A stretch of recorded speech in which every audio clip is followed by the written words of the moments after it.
Chapter 1272. The next few days were a taxing adventure. Yi Wanwan changed several planes, crossed the great ocean, and lost count of the number of ships she rode. She swore she never knew there was a place on Earth that would take so much effort to reach. The nearest countries to the independent state didn't have any flights to the independent state. It wasn't even on the map. Whether it was entering the independent state or leaving it, there were only three methods. The first method, ferry. The second method, private plane.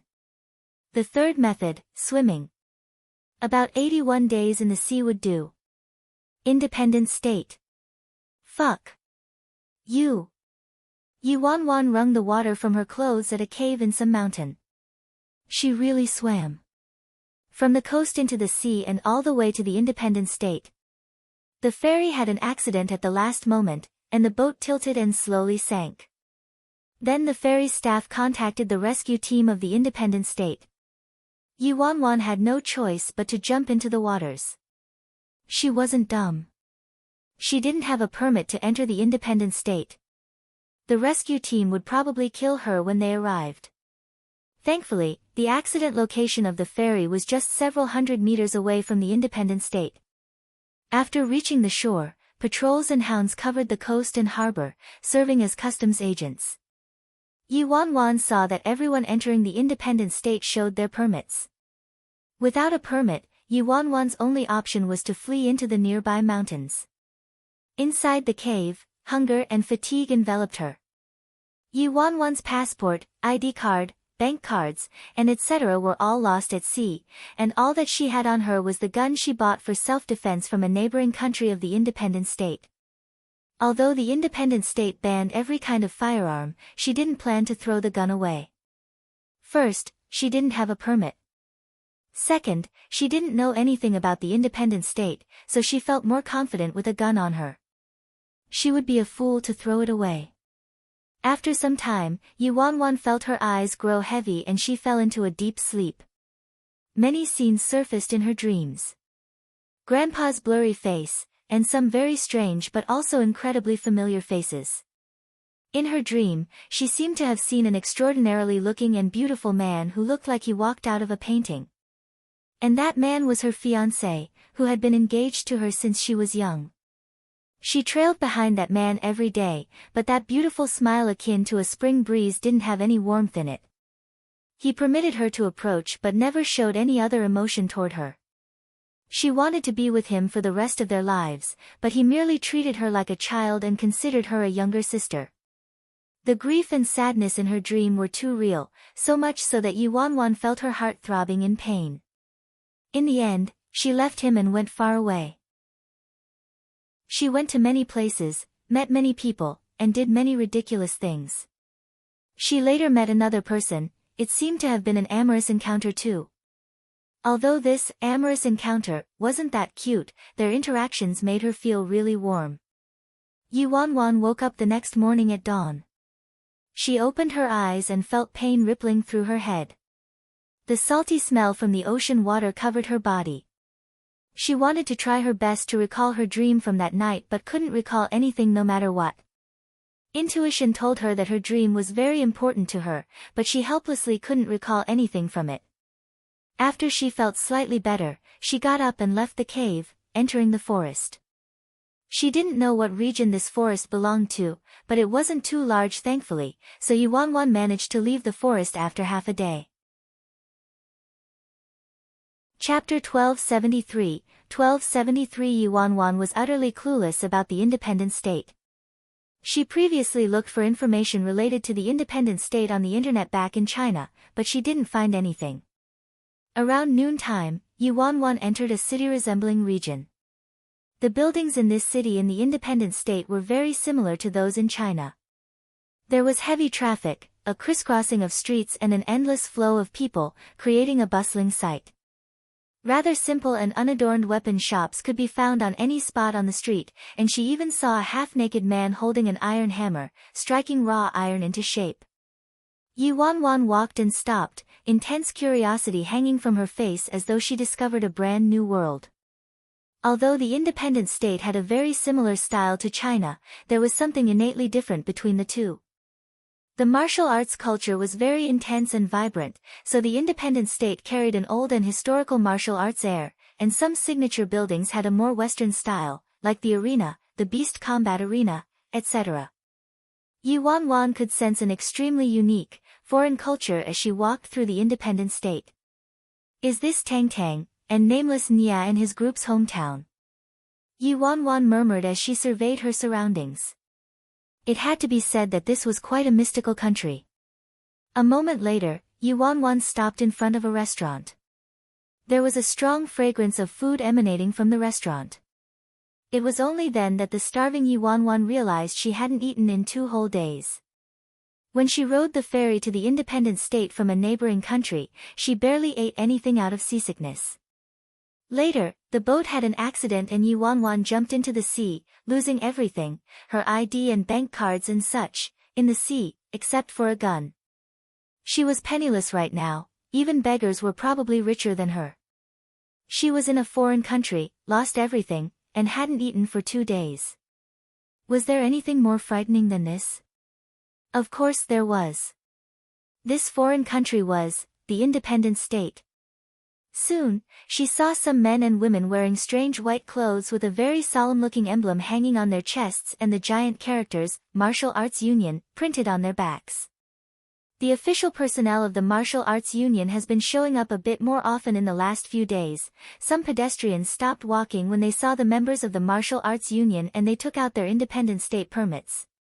Some time ago, some outsiders smuggled in and were discovered by the Martial Arts Union, so they're checking more diligently.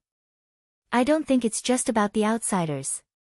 The Fearless Alliance has been rather busy recently and 6 nearby martial art patrician families were given a 7-kill order by the Fearless Alliance within a month. Many pedestrians' expressions drastically shifted when the 7-kill order was mentioned. Fearless Alliance was an extremely notorious union in the independent state, but it had an extremely terrible reputation.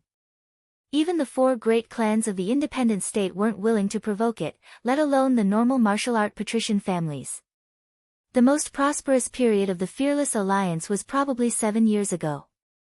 Under the leadership of the president of the Fearless Alliance, Bro Flattop, the Fearless Alliance became a haven for fugitives, and countless malicious and evil people fought between themselves to join the Fearless Alliance.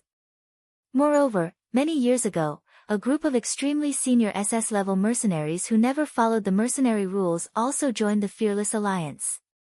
However, in recent years, the strength of the Fearless Alliance drastically dropped after the disappearance of the president of the Fearless Alliance, Bro Flattop, and was nothing like it was in the past. Even so, the words, Fearless Alliance, were still thunder to the listener's ears, akin to a nightmare, in the independent state. Chapter 1274. In the last month, the Fearless Alliance issued a 7-kill order to 6 different martial arts patrician families. Anyone who received a 7-kill order would be eradicated by the Fearless Alliance within 7 days without fail. Now, 4 families were already eradicated by the Fearless Alliance, and 2 remained. EY. Why doesn't the Martial Arts Union eliminate a power like the Fearless Alliance? They're simply a pest. Eliminate? How could they?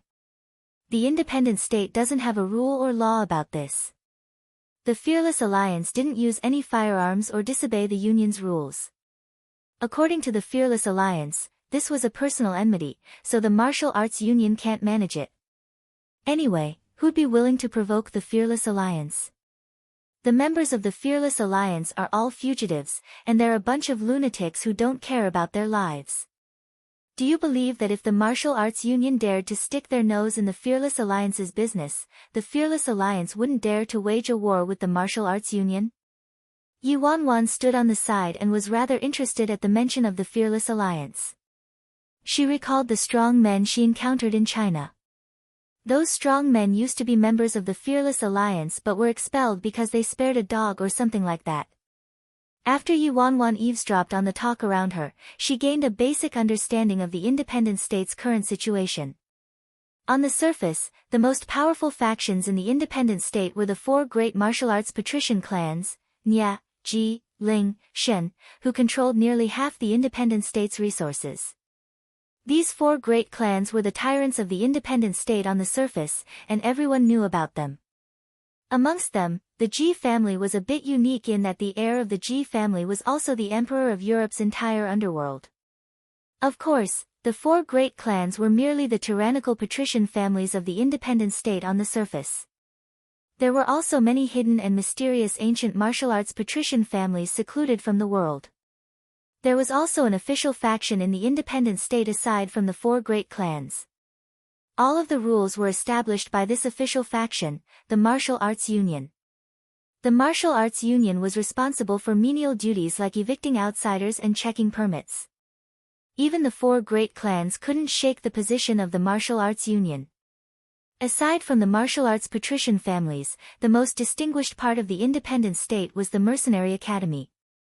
The Mercenary Academy was completely different from schools in normal countries. The Mercenary Academy trained cold and heartless mercenary experts. Many mercenaries higher than level S, aka the legendary mercenaries on the International Mercenary Chart, were trained by the independent state's Mercenary Academy. After gaining a basic understanding of the independent state's situation, Yuanwan couldn't help but marvel at the independent state. The independent state was probably an utterly unique entity in the entire world. Yuanwan suddenly realized that there was a family surnamed Nya among the four great tyrannical martial arts patrician families of the independent state. She wondered whether the Nya patrician family had anything to do with nameless Nya. However, no one would probably believe her if she said nameless Nya and his group had anything to do with the Nya family based on their impoverished looks. Yuanwan didn't think too much about it though. Even if nameless Nya was related to the Nya family, it sounded like something from a fairy tale for her to come into contact with someone on the Nya family's level. A tyrannical patrician family of the independent state couldn't be visited by just anyone. Chapter 1275 Yuanwan stood in her spot and suddenly sensed something amiss. The gaze of a member of the Martial Arts Union kept lingering on Yuanwan. Soon, the Martial Arts Union member walked toward Yuanwan and surveyed her briefly before asking, "Which region are you from?" Yuanwan was startled. She just arrived at the independent state, so she didn't know anything about the different regions of the independent state. How could she name a region? The man frowned slightly at the lack of response from Yuanwan. "Your permit?" An ominous feeling crawled over Yuanwan instantly. She didn't give that man from the Martial Arts Union any time to react and fled faster than she had ever run in her life. How could she have a permit from the independent state? How great was it that she was caught red-handed by a member of the Martial Arts Union? If she couldn't show a permit, the consequences were unimaginable. She might even lose her life. There was no way Yuanwan would foolishly stay and argue with a member of the Martial Arts Union.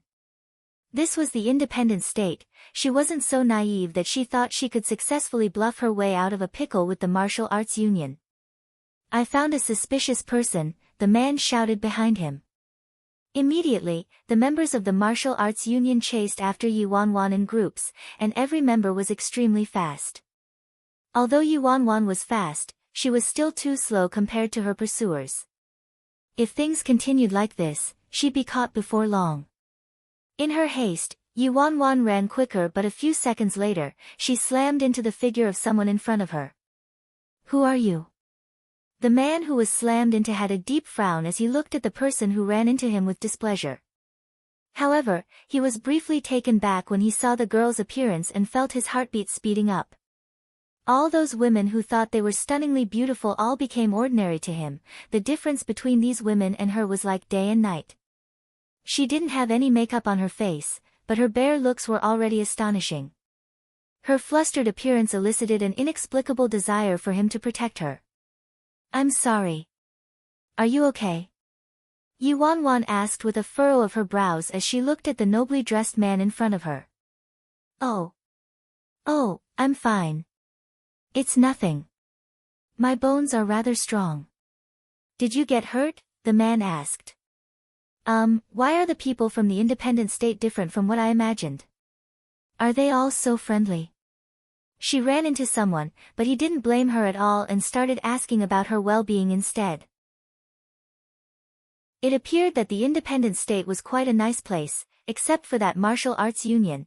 However, the reality was that appearance was universally important no matter where a person was. Sorry, I need to go. Yi Wanwan reflexively looked behind her and her expression shifted when she saw that the members of the martial arts union were about to catch up to her. The man followed her gaze and looked behind her. The investigation team of the martial arts union, the man muttered with a pensive expression. This investigation team was mainly responsible for eliminating outsiders and checking for independent state permits. Since she was being chased by the investigation team like this, she either didn't have a permit or she was an outsider. Based on how this girl was being pursued, she was most likely an outsider. Chapter 1276. 1276. He carefully surveyed Yi Wanwan's flustered appearance and his eyes glinted, realization dawning on him. He lightly asked, "You aren't from the independent state, are you?" "Who said I'm not from the independent state?" Yi Wanwan immediately retorted. "I've been in the independent state since I was in my mom's womb." "Then, do you have a permit?" "Which region are you from?" the man asked with a smile.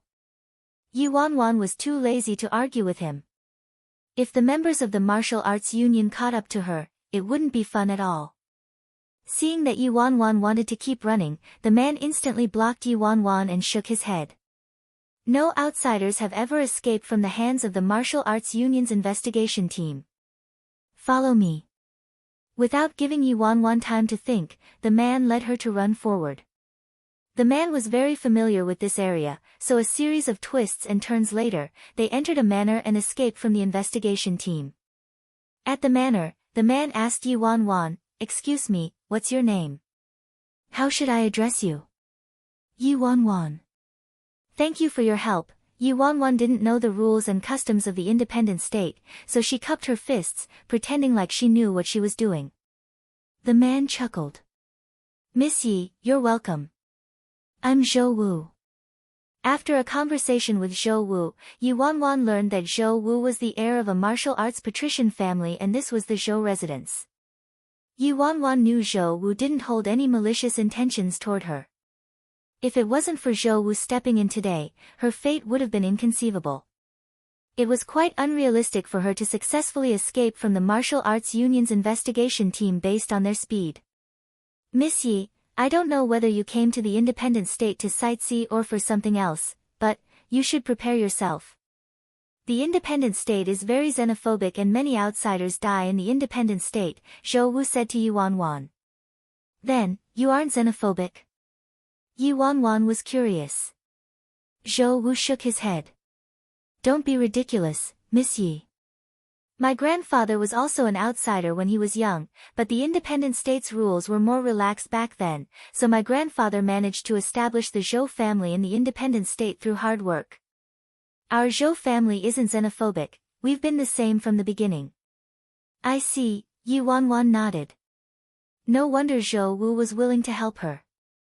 "Since Miss Yi doesn't have a permit, it'll be hard for you to walk around the independent state. If you don't mind, you can stay here for a few days, Miss Yi." Yi Wanwan didn't decline. She just arrived at the independent state and was unfamiliar with this place and didn't know many things. Additionally, she lost everything, so she didn't even have a place to stay that night. "That's too troublesome, right?" Yi Wanwan said. "Don't be polite, Miss Yi. As compensation for living here, tell us about the outside world, like China. Us people from the independent state are truly too far from our homeland, China. Except for the top 4 great clans of the independent state, nearly no one is willing to expend a huge effort to return to China," Zhou Wu replied with a smile. "Amazing. They don't even know any recent news about China." Shortly after, Yi Wanwan followed Zhou Wu into the living room. The patriarch and madam of the Zhou family both arrived at the living room upon receiving news of their visitor. The patriarch and madam were both very polite toward Yi Wanwan and kept asking about China. The patriarch of the Zhou family was born in the independent state and never left, so he was very curious about his native country, China. Yi Wanwan didn't hold back and told them everything she knew. "China has television. Television is There are people inside and such, Yi Wanwan described to them as she ate the food prepared by Zhou Wu. Patriarch Zhou looked at Yi Wanwan with surprise. Our independent state also has television. Oh. Right, China has cars, like the ones that people sit in. Patriarch Zhou was taken aback again. The independent state also has cars.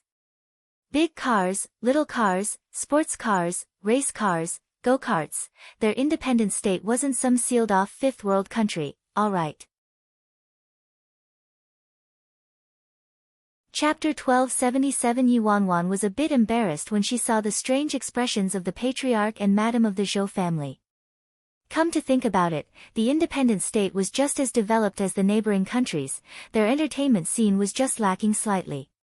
Aside from the lack of gun and firearm usage, the extent of independent states' technological advancement was fairly progressed.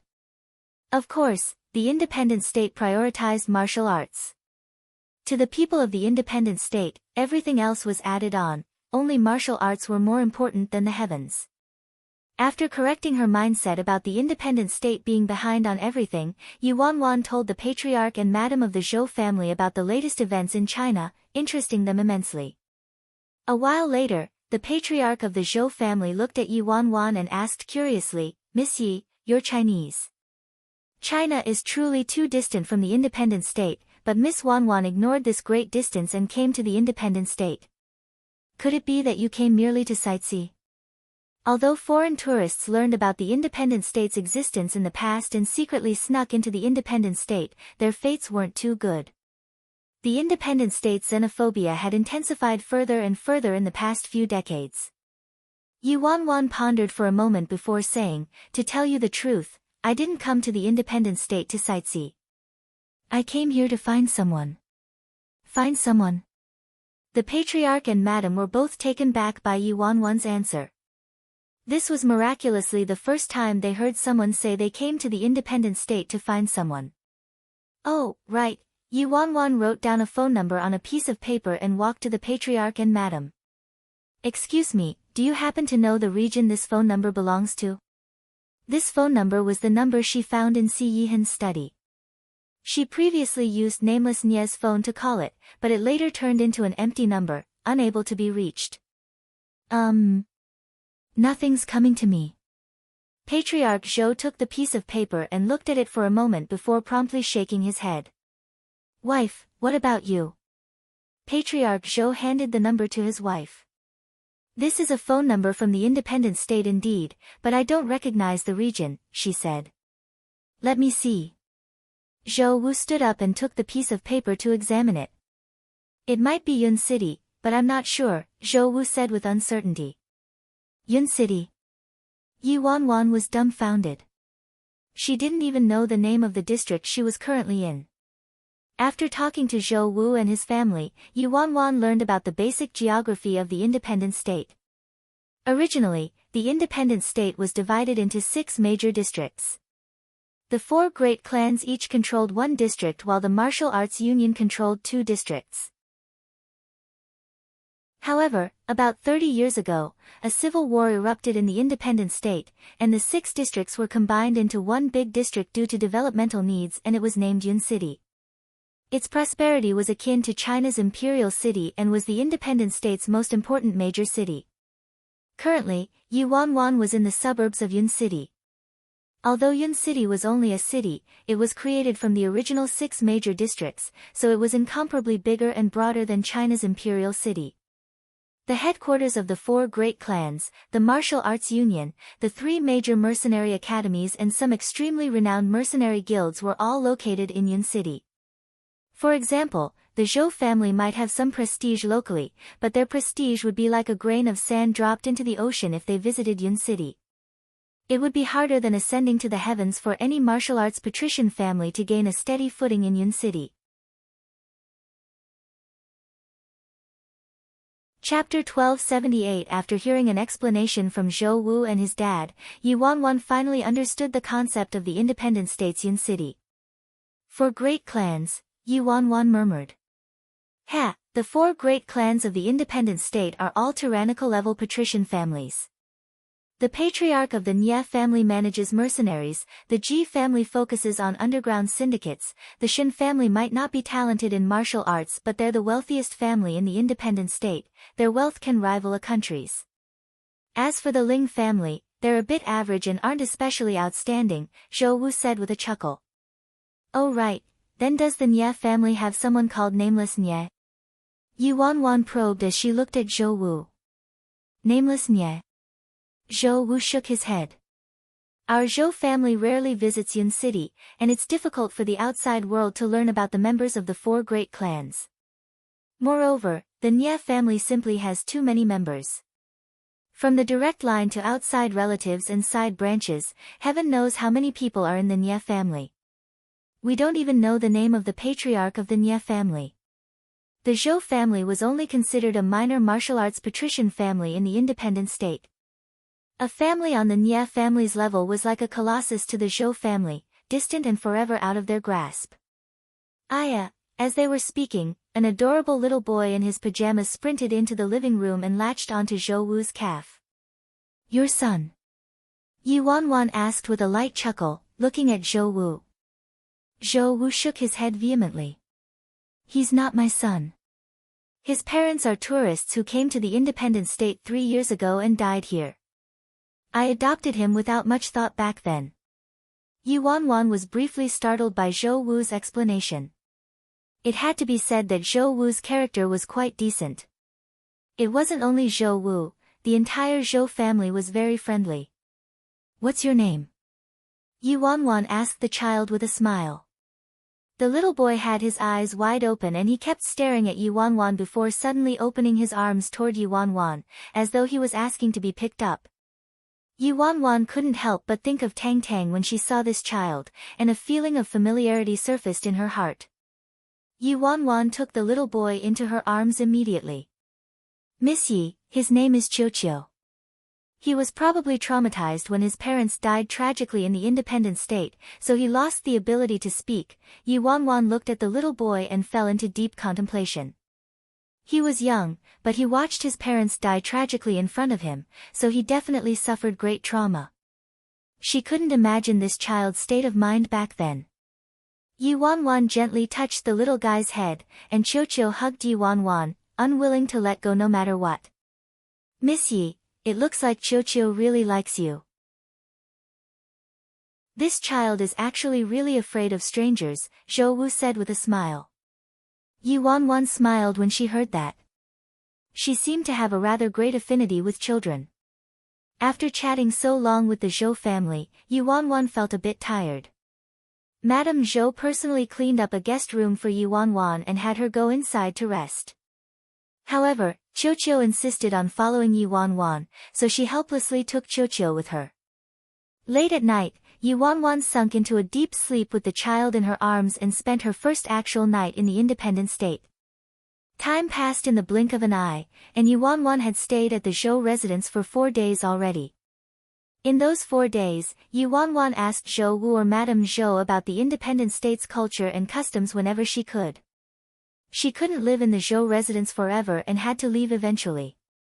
The more she knew about the independent state, the more beneficial it would be for her.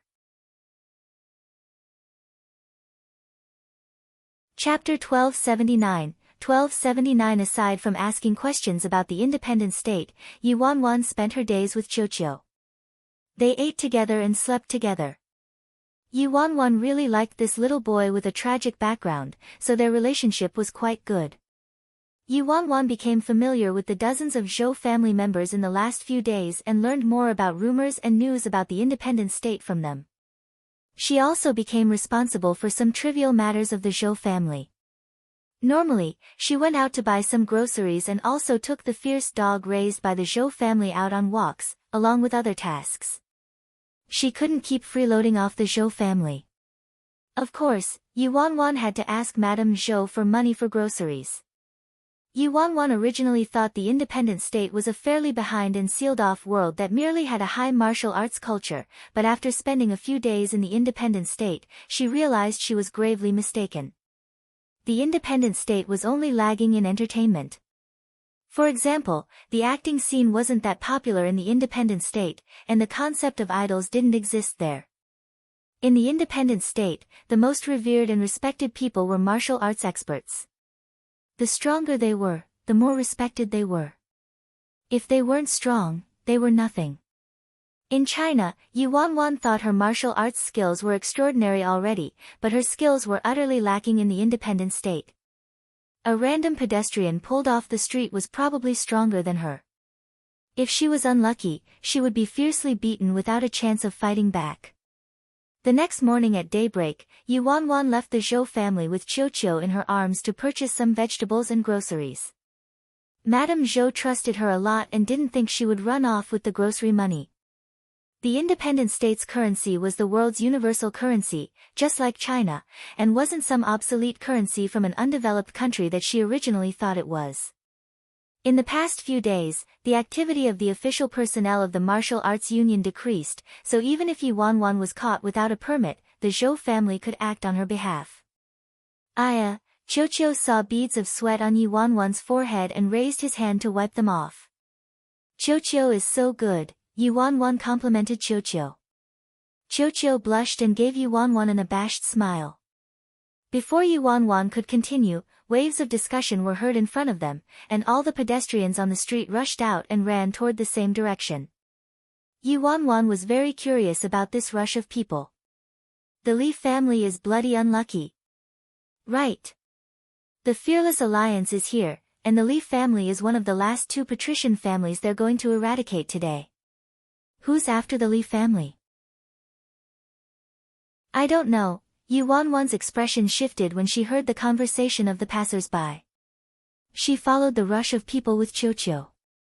15 minutes later, Yuan stopped in front of an estate, her left arm holding Qiu and her right arm holding the fresh vegetables and meat. There were a dozen or so men in black with extremely cold expressions standing in front of them, and the giant characters, "Fearless," were printed on all their backs. The leader seemed to be a very thin boy who looked about 15 or 16. He was young but was already the leader of this group of men.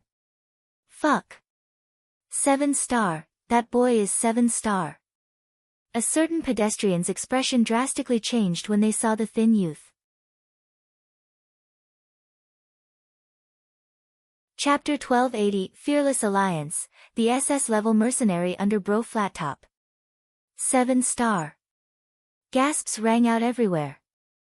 This taciturn youth who looked like he could be toppled over by a breeze was one of the strongest fighters of the Fearless Alliance. Is this the Li family? A while later, the youth lightly coughed and looked at the elderly man next to him. That's right. The elderly man in black slowly said. Today's mission is to eradicate the last two patrician families that were given a 7-kill order by the Fearless Alliance.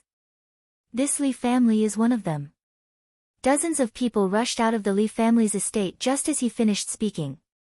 They were led by the patriarch of the Li family. Veins popped out of his forehead as he angrily shouted, "Isn't the Fearless Alliance bullying people too much? My Li family doesn't have any grievances or conflicts with the Fearless Alliance, so why did you issue a 7-kill order to us and want to eradicate my entire family?"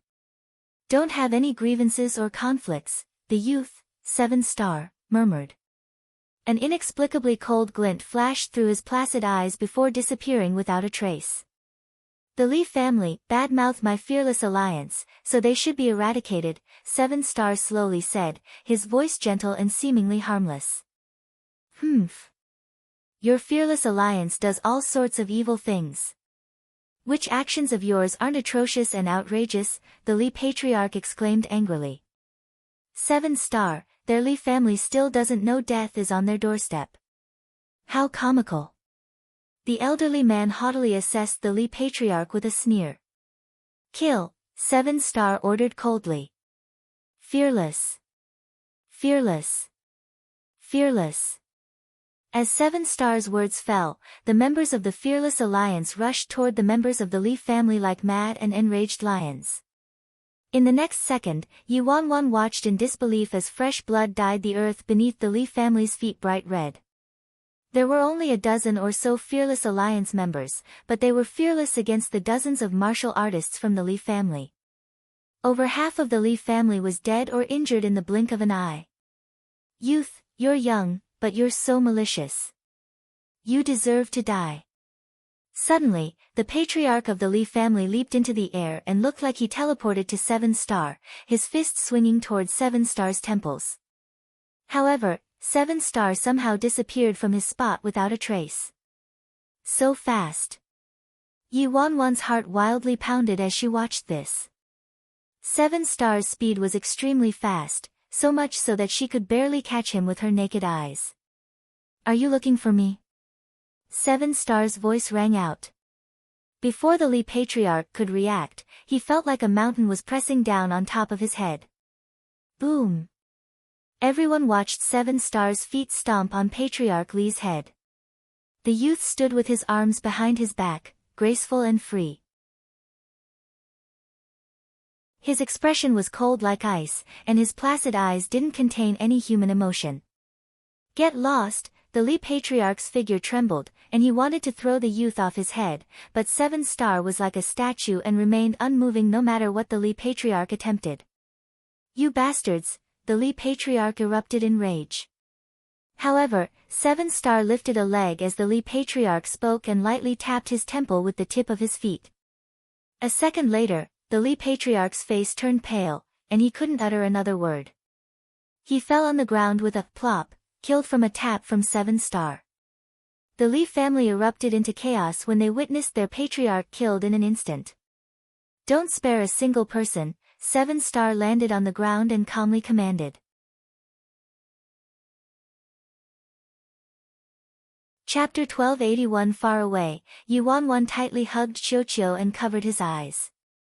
Yi Wanwan finally understood how frightening the independent state was now. A public slaughter. This kind of matter absolutely wouldn't happen in China. Ripples of begging and wailing rose one after the other. However, the Li family was met with nothing but an icy and merciless slaughter. Yi Wanwan also ran into people from the Fearless Alliance in China before, but she never expected the Fearless Alliance in the independent state would be so terrifying and vicious. Corpses littered the ground outside the Li estate, overwhelming spectators with shock and horror. This was Yi Wanwan's first time witnessing a scene that resembled a hell created from malevolent Azuras, so it was unavoidable for her to feel unsettled.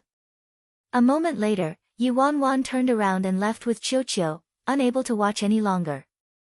Although the Martial Arts Union was known as the official faction of the independent state and was recognized by the four great clans, the Martial Arts Union didn't manage this kind of personal conflict between factions. Yi Wanwan soon returned to the Zhou residence. Wanwan, why do you look so unwell? Madame Zhou noticed something amiss with Yi Wanwan's expression and immediately poured a cup of water before walking to her side with heartache. On my way back just now, I saw the Fearless Alliance. Yi Wanwan took the cup from Madame Zhou and drank it all in one gulp. Madame Zhou and Patriarch Zhou's expressions both shifted when they heard this. The Fearless Alliance was truly frightening. I personally witnessed a martial arts patrician family being massacred by the Fearless Alliance. Yi Wanwan had a deep frown on her face. Ah, this kind of thing is common in the independent state, so the independent state really isn't a good place for you outsiders, Patriarch Zhou said with a sigh. Before Yi Wanwan could reply, Zhou Wu swiftly walked into the living room with his face ashen and a pitch-black card gripped tightly in his hand. Dad. Mom. I just found this in Qiuqiu's room. Zhou Wu displayed the black card. What? Patriarch Zhou's face was deathly pale when he saw the black card in Zhou Wu's hand. Fearless Alliance. 7 kill. 7 kill order. How could this be possible? Madame Zhou almost fainted on the spot. So far, not a single martial arts patrician family that received a 7-kill order from the Fearless Alliance managed to survive. There's some dust on this 7-kill order, so some time has passed already. Zhou Wu clenched his teeth. What probably happened was that Qiuqiu accidentally picked up this 7-kill order when the Fearless Alliance tossed it into the Zhou residence, and he didn't know what it was, so he carelessly tossed it in his room. Hence, they had no idea their family was issued the 7-kill order by the Fearless Alliance. Miss Yi, leave quickly. Madame Zhou hastily stood up all of a sudden and pushed Yi Wanwan out of the Zhou residence. Yi Wanwan was astonished. She somewhat understood the meaning behind the 7-kill order by now. The Li family from earlier was eradicated precisely because they received a 7-kill order from the Fearless Alliance. Leave quickly. Don't stay at the Zhou residence. Patriarch Zhou also hurriedly said. If Yi Wanwan was still at the Zhou residence by the time the Fearless Alliance arrived, the consequences would be too horrible to contemplate. The Fearless Alliance absolutely wouldn't care whether you were a member of the Zhou family or not. Take Qiuqiu and leave. Soon, Zhou Wu picked Qiuqiu up and handed him to Yi Wanwan. The Fearless Alliance had always been vicious and didn't care whether you were a man or woman, old or young. I'll go call the police. Yi Wanwan lost her composure. She instantly found her words comical as soon as she said them. This wasn't China, this was the independent state. Before Yi Wanwan could say anything more, Madame Zhou had already shoved her out of the residence. At the same time, the dozen Fearless Alliance members Yi Wanwan saw earlier were heading toward the Zhou family in a grandiose fashion. The leader, 7 Star, accidentally caught sight of Yi Wanwan and was briefly startled. Confusion flickered through his icy eyes as he assessed her. Chapter 1282, You're from the Zhou family, a certain member from the Fearless Alliance shouted coldly. Yi Wanwan immediately shook her head.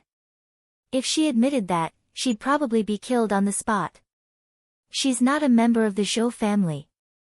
Suddenly, the main door opened and the 80 or so people from the Zhou family rushed out. Patriarch Zhou shouted, "Don't hurt the innocent." Our Fearless Alliance naturally wouldn't harm the innocent, the elderly man next to 7 Star said with a sneer.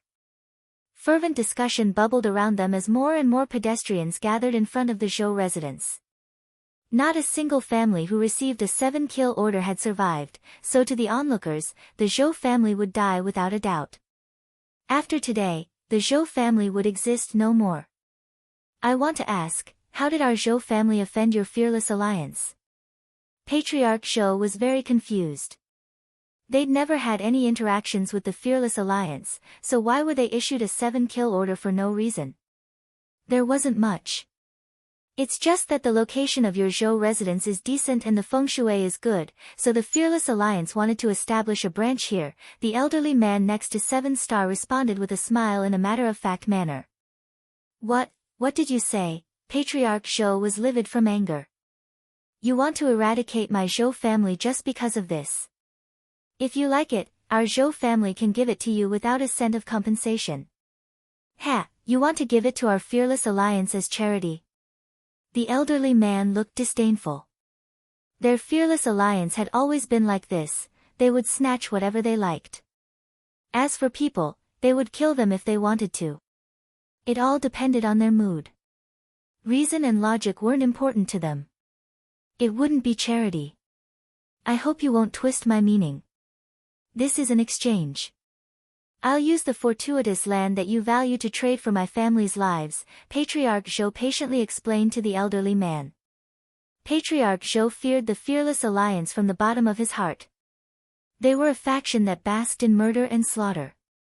Being targeted by the Fearless Alliance represented misfortune and disaster. Enough nonsense.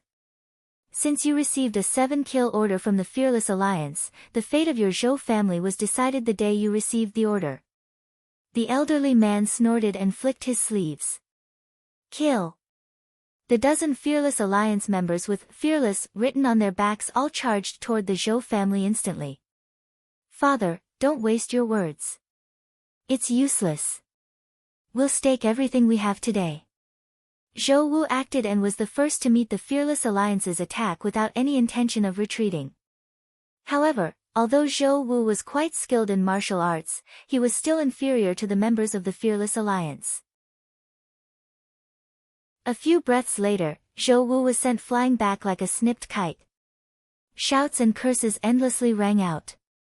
Although the Zhou family had a lot of members, they were defeated like a landslide when faced with the elite experts of the Fearless Alliance. They didn't fear death, but bravado was useless in the face of such a difference in strength. The elderly man suddenly moved and gripped Patriarch Zhou's neck with a lift of his arm. Patriarch Zhou's feet left the ground, and his face flushed as breathing became increasingly difficult. The audience grew bigger outside the Zhou residence, and quiet discussion and gestures were heard from them occasionally, but no one dared to walk forward and speak against the fearless alliance. Yi Wanwan had a deep frown on her face. Although she wanted to help the Zhou family, she didn't know how to help and also knew her own lack of ability.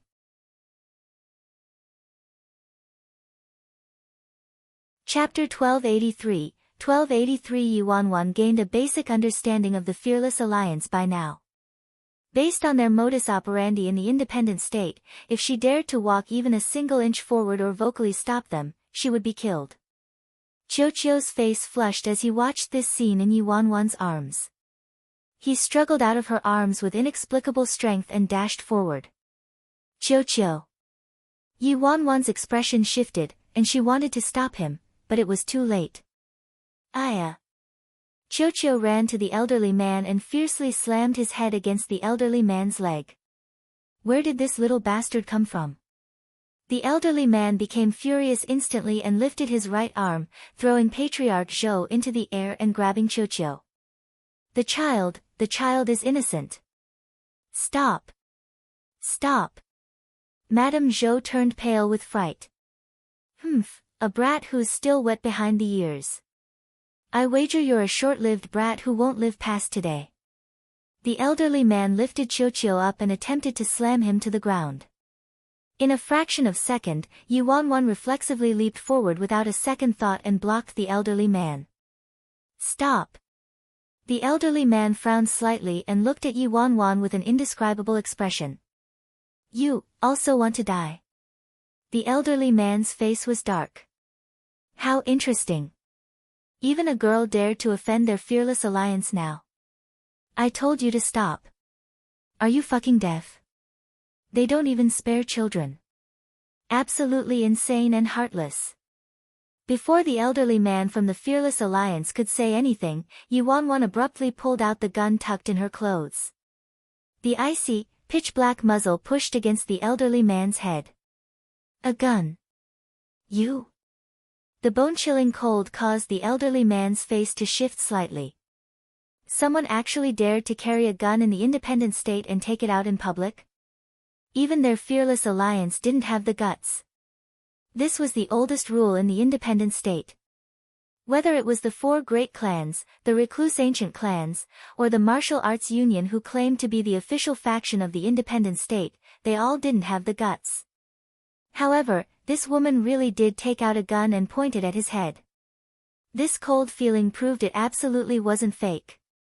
A commotion rolled through the crowd, and nearly all the onlookers looked at Yi Wanwan with a strange expression, some even carried an intense hatred. In the independent state, every resident was responsible for killing anyone discovered carrying a gun, let alone using a gun. Patriarch Zhou and the others all looked at Yi Wanwan in surprise. They didn't expect Yi Wanwan to have a gun on her person. Madame Zhou wanted to say something to Yi Wanwan but didn't end up saying anything. Yi Wanwan's fate was determined the moment she took out a gun. It was probably going to be very tragic. Haha. Miss, you should know the rules of the independent state. You aren't permitted to carry a gun in the independent state. You should know the consequences of doing so, right? Even if you don't think for yourself, you should think about your parents and your children, the elderly man patiently persuaded Yi Wanwan with a light chuckle, but he didn't dare slam Qiuqiu to the ground. I don't freaking have children. Yi Wanwan snorted. Put the child down slowly.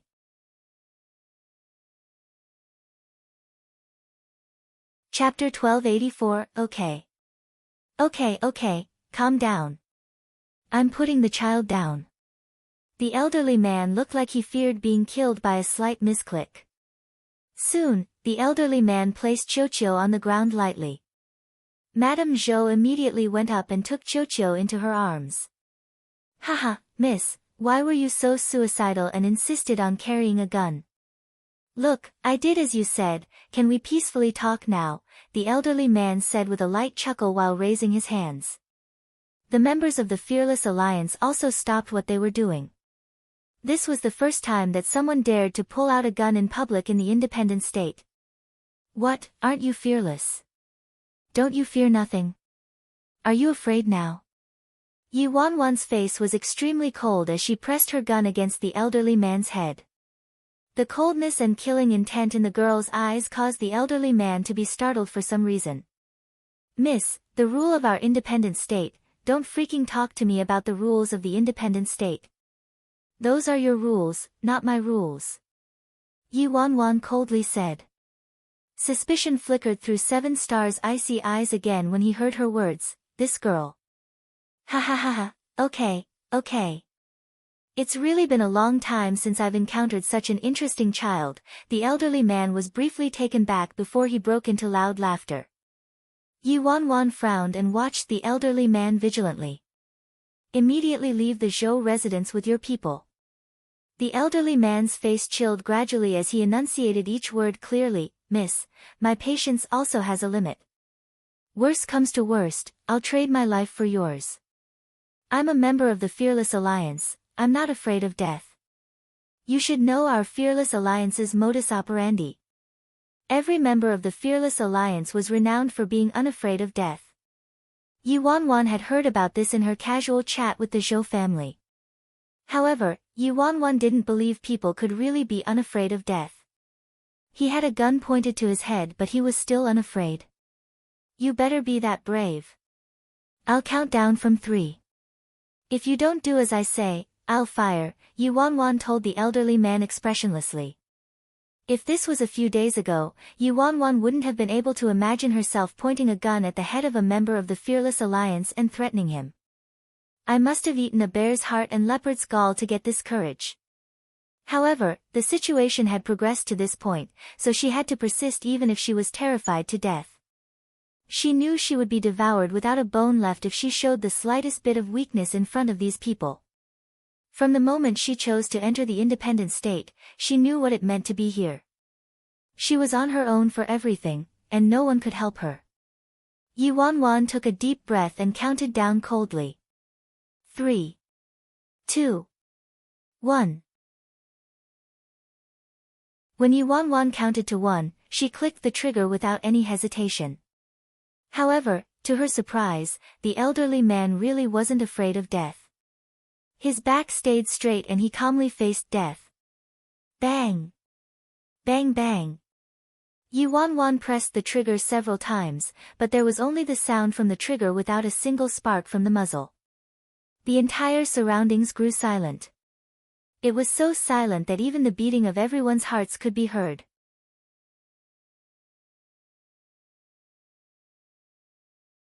Chapter 1285, 1285. There were two things at hand that exceeded Yi Wanwan's expectations. First, the elderly man really wasn't afraid of death and never relented. Second, her gun seemed to be broken.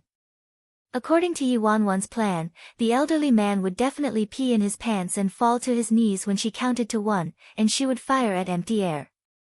Then she would take control of the situation and frighten the Fearless Alliance. However, while her imagination was perfect, the reality was a bit cruel. Excuse me. Hold on, Yi Wanwan quickly opened the ammunition clip and discovered there weren't any bullets in the clip. It was only now that Yi Wanwan remembered that she bought a gun for self-defense but didn't equip the bullets, so afterward, it seemed she lost the bullets in the sea. The Fearless Alliance and spectators all looked at Yi Wanwan, and the atmosphere grew a little embarrassing. Yi Wanwan donned a serious expression when she saw how the elderly man's face was so dark that it nearly dripped ink. Old man, look, you're already so old and your limbs are strained, so why are you running around and crying for murder every day instead of enjoying a retired life at home? It's not right, I merely used this toy gun to help you liven the atmosphere and pull a small prank on you. Old man, you're so old and have a leg in your grave already. You shouldn't be so serious with a young person like me, right? Yi Wanwan continued. The Zhou family, Fearless Alliance, 7 Star, the spectators, forget it. In consideration of your young age and immaturity, I won't make you pay today. Leave. The elderly man sighed and shook his head. Yu Wanwan's eyes brightened. Old thing. No, old man, are you for real?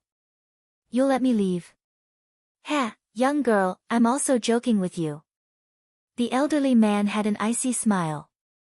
Old man, you're a bit mischievous. Yu Wanwan's eyes examined every inch of her surroundings, preparing to flee for her life at any moment. Die! The elderly man angrily shouted and swung a fist at Yu Wanwan with everything he had. So fast. Yu Wanwan's expression drastically changed when she felt the strength and speed behind this elderly man's fist. Yu Wanwan instinctively felt an extreme sense of danger and couldn't react or counterattack this punch at all. At that moment, her mind turned blank and her body instinctively leaned to the left. Her figure looked nimble and fleeting, like a colorful butterfly fluttering into a dance, her path sly and elusive. In the next second, Yu Wanwan raised a finger instinctively again and mercilessly pressed it against the elderly man's head. A loud boom was heard, and the elderly man's figure flew into the air, as though a train at full speed slammed into him. The people from the Fearless Alliance watched in disbelief as the elderly man's figure slammed into the Zhou residence's iron door and even made a big dent in it. At this, the spectators were all aghast. Is this woman a freak? Yu Wanwan herself was dumbfounded. What did I just do? An older member of the Fearless Alliance looked at Yu Wanwan incredulously. How could this be possible? It's the president's unique body technique and finger method. 7-Star was also astonished. The body composition of the president of their Fearless Alliance was a bit unusual. She was strictly trained since she was young, so Bro Flattop's martial arts moves and killing techniques were all tailored to her. There wasn't a second person in this world who could learn it. Even if they tried to learn it, they couldn't use the techniques with the same power as their president. 7-Star kept finding this woman especially familiar earlier for some reason. Could it be?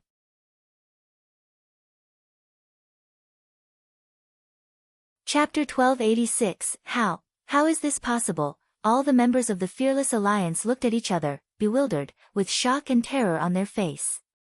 They were members of the Fearless Alliance and were fairly senior members, so they were somewhat familiar with the president's martial art techniques. Back then, the president said she was going home to visit her parents but fell out of contact and never showed her face again. The Fearless Alliance expended a great amount of manpower and time to search for their president, but unfortunately, no progress was made over the years. 7-Star stared at the girl intently, bewilderedness and uncertainty brimming on his face. You 1R. Sir President? A member of the Fearless Alliance stared at Yu Wanwan, shock and amazement all over his face. The expression of the elderly man sent into the air with a finger from Yu Wanwan drastically changed as a trail of blood dripped from his mouth. Based on the strength and angle from the finger method used just now, this girl was very similar to their president. Back then, he frequently acted as the president's training partner, so when this girl attacked him, he felt like he traveled back to the distant past when he was the president's training partner many years ago. This feeling of being beaten was too familiar. President, the elderly man called out in disbelief as he shakily walked toward Yu Wanwan. President, is it you? The man absent-mindedly looked at Yu Wanwan with mixed feelings in his eyes. Yu Wanwan attacked completely out of her instincts at that moment of imminent danger just now. When she wanted to continue, her mind turned blank again. In her anxiousness, she saw the people from the Fearless Alliance staring at her and calling her President. She was instantly dumbfounded. She naturally knew that the president of the Fearless Alliance was that legendary, extremely vicious and wicked Bro Flattop who went missing for many years. What did these people and that evil-looking elderly man mean by calling her President? A thought came to Yu Wanwan's mind. When she ran into those people who were expelled from the Fearless Alliance in China, they also thought she was the president of the Fearless Alliance. Could there really be similarities between her and the president of the Fearless Alliance? Otherwise, people wouldn't keep mistaking her for the Fearless Alliance's president. Countless thoughts flashed through Yuanwan's mind in this short moment, and she swallowed back all her questions. If she denied she was the president of the Fearless Alliance, she and everyone from the Zhou family would die for sure. Since they thought she was the president of the Fearless Alliance, why wouldn't she go along with it? Then, she'd not only save the Zhou family, but she'd also survive. Yuanwan's expression shifted when she thought up to this point. Although she had no idea how the president of the Fearless Alliance acted, she could make some guesses at Bro Flattop's personality based on the rumors. She was going to die anyway, so why not take a risk? It was time for her to exhibit her true skills. After Yuanwan heard the elderly man calling her president, she put on a careless expression and distastefully glanced at the elderly man. "What the heck are you calling for?" The elderly man seemed to grow more certain after seeing the girl's distasteful expression and walked toward Yuanwan staggeringly. This subordinate was useless, and couldn't even block a single attack from you. Please forgive me, President. It's not that I disobeyed the President's instructions and concentrated on practicing my martial arts, it's just that I'm truly too old.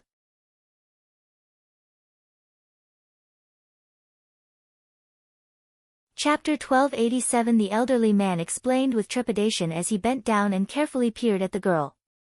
He continued to admit his wrongs.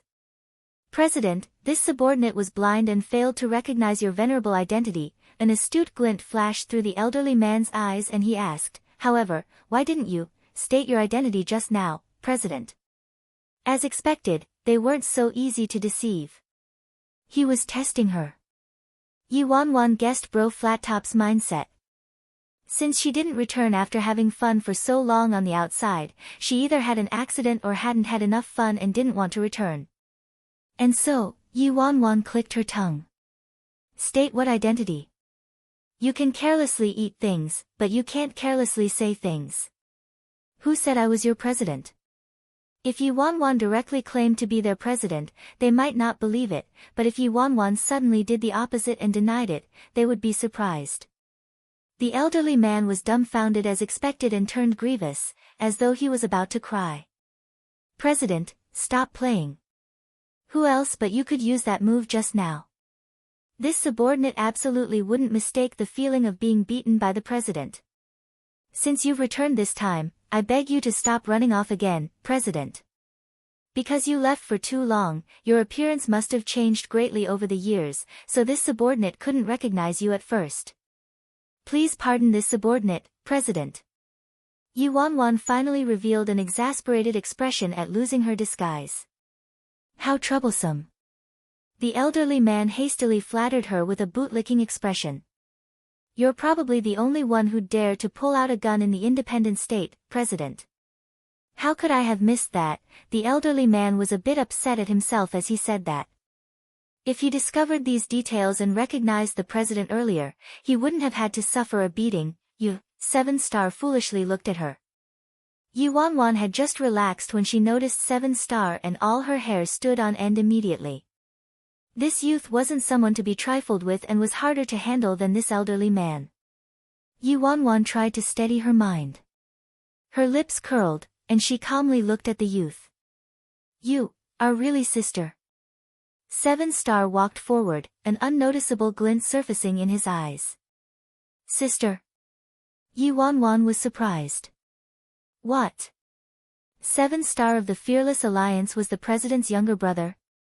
Biological brother or sworn brother? Regardless which kind, should she change something about her speech and tone toward a brother? Based on the Fearless Alliance's style, its president, Bro Flattop, had to be someone vicious and evil. What kind of attitude did this type of person hold toward her brother? The feelings were a bit hard to guess. Seven Star, what, you don't recognize sister? Yuanwan changed her speech after some contemplation and added some gentleness and longing but didn't remove her imposing quality. It should be this kind of feeling, right? Yuanwan's heart raced to her throat. A single misspoken word could lead to her death.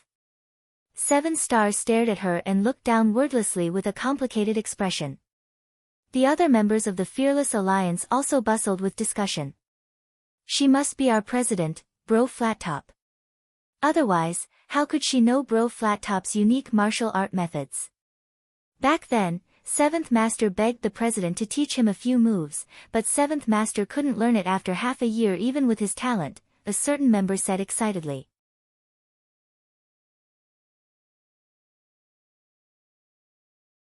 Chapter 1288, 1288 Yuan inwardly gave this member a giant thumbs up. This lad had a bright future, however, the president has been missing for a long time. They all say a young woman is very different from the little girl she once was, so I really couldn't recognize her. There seems to be something different about her aura, another member interjected with confusion. Yuan immediately cursed this member and his ancestors in her mind. A lad like him didn't have any future. At this time, the elderly man sucked up to her again. Anyway, it's good that you're back, President. Welcome back, President. 7-star was non-committal when he heard that. He clearly didn't look like he completely believed in her yet. His cold gaze made Yuan feel like a blade was pointed at her back. The other members promptly echoed the elderly man's words. Welcome back, President. Welcome back, President. Their bright voices resonated throughout the entire street. The Zhou family and the nearby audience were all dumbstruck in their places. Although the president of the Fearless Alliance was incomparably mysterious and no one had seen her true appearance, her reputation was thunderous. In the independent state, from an elderly person with their foot in the grave to a child who just learned to speak, who didn't know Bro Flattop's name. Bro Flattop was missing for so many years. But she's returned, today. How could there be a mistake? Even the members of the Fearless Alliance admitted it. She must be Bro Flattop. My heavens. Bro Flattop, is this good looking? I've always thought Bro Flattop was some fat and ugly person. What use are her looks? It's just a cover. Underneath the cover is a vicious heart. Do you want to die? Be quiet. You mustn't be heard. Otherwise, just wait for your head to be chopped off by the Fearless Alliance. The Zhou family all looked at each other, flabbergasted. They could see the disbelief in each other's eyes. Patriarch Zhou, Madame Zhou, and Zhou Wu were utterly taken back. They never would have expected the woman they had an amicable relationship with these past few days turned out to be the legendary ruthless and vicious president of the Fearless Alliance. Didn't she say she wasn't from the independent state and came to the independent state to find a friend? Zhou Wu looked at Yuan incredulously with turbulent emotions. Zhou Wu never would have expected the woman he rescued from the Martial Arts Union's investigation team to be the president of the Fearless Alliance. Patriarch Zhou said darkly, Sir President is sly and never acted logically. How could we read her mind? Sister. 7-star examined Yuan closely, confusion glittering in his eyes. Was this woman really Sister Bai Feng?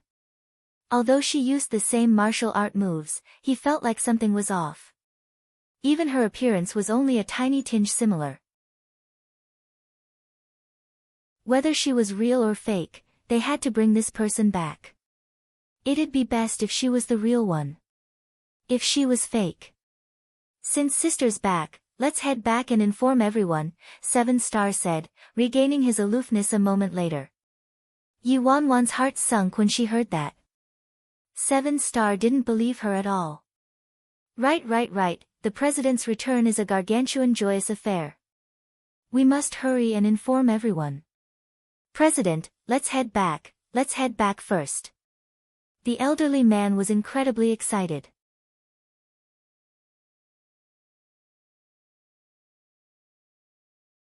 Chapter 1289 Then the elderly man quickly asked, President, how should we handle the Zhou family? The Fearless Alliance previously planned to eradicate the Zhou family and establish a Fearless Alliance branch in this spot. However, the elderly man wasn't dumb. Their president suddenly appeared at this time and seemed to be backing up the Zhou family, so perhaps the president had some connection to the Zhou family. Handle? Yuan snorted. What do you think? The elderly man jolted in fright and hastily turned to the Zhou family. He cupped his fists and said, "Everyone, we're on the same side, it's all been accidental friendly fire today. I hope you all won't mind, it's all a misunderstanding. Say, if you mentioned you were friends with the president earlier, this wouldn't have happened at all." Patriarch Zhou and his family couldn't say anything in their defense. How could they have known Yuanwan was the president of the Fearless Alliance? "Sister, come back with us," 7-Star said as his eyes landed on Yuanwan. The Zhou family's fate, whether they were eradicated or spared, wasn't important. What was most pressing was to determine whether this girl was the president of the Fearless Alliance. Yuanwan was a bit nervous on the inside but had to maintain her calm and aloof facade. If she really followed 7-Star and his group back to the Fearless Alliance, wouldn't it be equivalent to a sheep entering a tiger's den? Based on the Fearless Alliance's style, if they realized she was pretending to be Bro Flattop, the consequences would be too horrible to imagine. Yuanwan didn't have any time to think about why these people thought she was the Fearless Alliance's president, she just wanted to extricate herself from this situation and escape. 7-Star, I still have some matters to take care of. I'll naturally head back when I'm done, Yuanwan refuted. However, 7-Star didn't intend on releasing Yuanwan.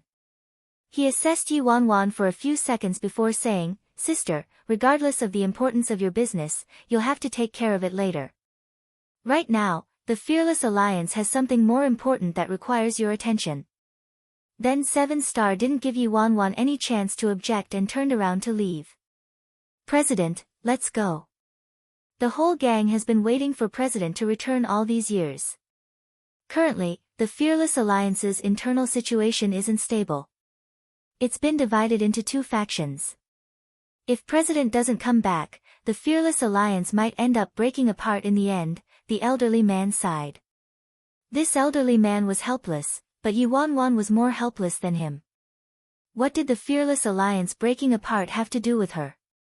However, she couldn't back down anymore. 7-Star doubted her identity from the start, so if she insisted on not returning with them, 7-Star would catch her guilt for sure, and it'd be problematic. In the end, Yuanwan had no choice but to compromise and leave with the Fearless Alliance. "Patriarch Zhou, Madam Zhou, thank you for generously taking care of me these past days," Yuanwan quietly thanked them before leaving. Yuanwan was grateful toward the Zhou family from the bottom of her heart. After coming to the independent state, if it weren't for the Zhou family, she probably would have been caught by the investigation team and lost her life. Soon, Yuanwan entered the car and sat in the back seat with 7-Star. 7-Star maintained a cold expression and stayed silent the entire journey. An ominous feeling rose in her heart as she watched 7-Star's demeanor. 7-Star didn't think she was the Fearless Alliance's president at all. Otherwise, his attitude wouldn't be like this. She was truly a sheep entering a tiger's den with her fate unknown.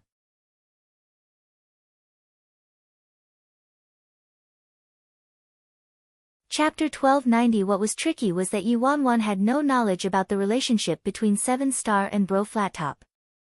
Were they biological siblings, maternal cousins, fraternal cousins, or something else? Yuanwan lacked knowledge about both the Fearless Alliance and Bro Flattop. She'd definitely let the cat out of the bag eventually. Yuanwan wrangled her mind for a way to escape from this situation, but 7-Star didn't give her any chance. The car kept moving forward and never stopped. After about half a day, the scenery turned more bustling. There was an endless stream of cars and people everywhere the eye could see. Based on the prosperous big city scene and the Zhou family's description, Yuanwan wagered that this should be the most important city in the independent state. Yun City.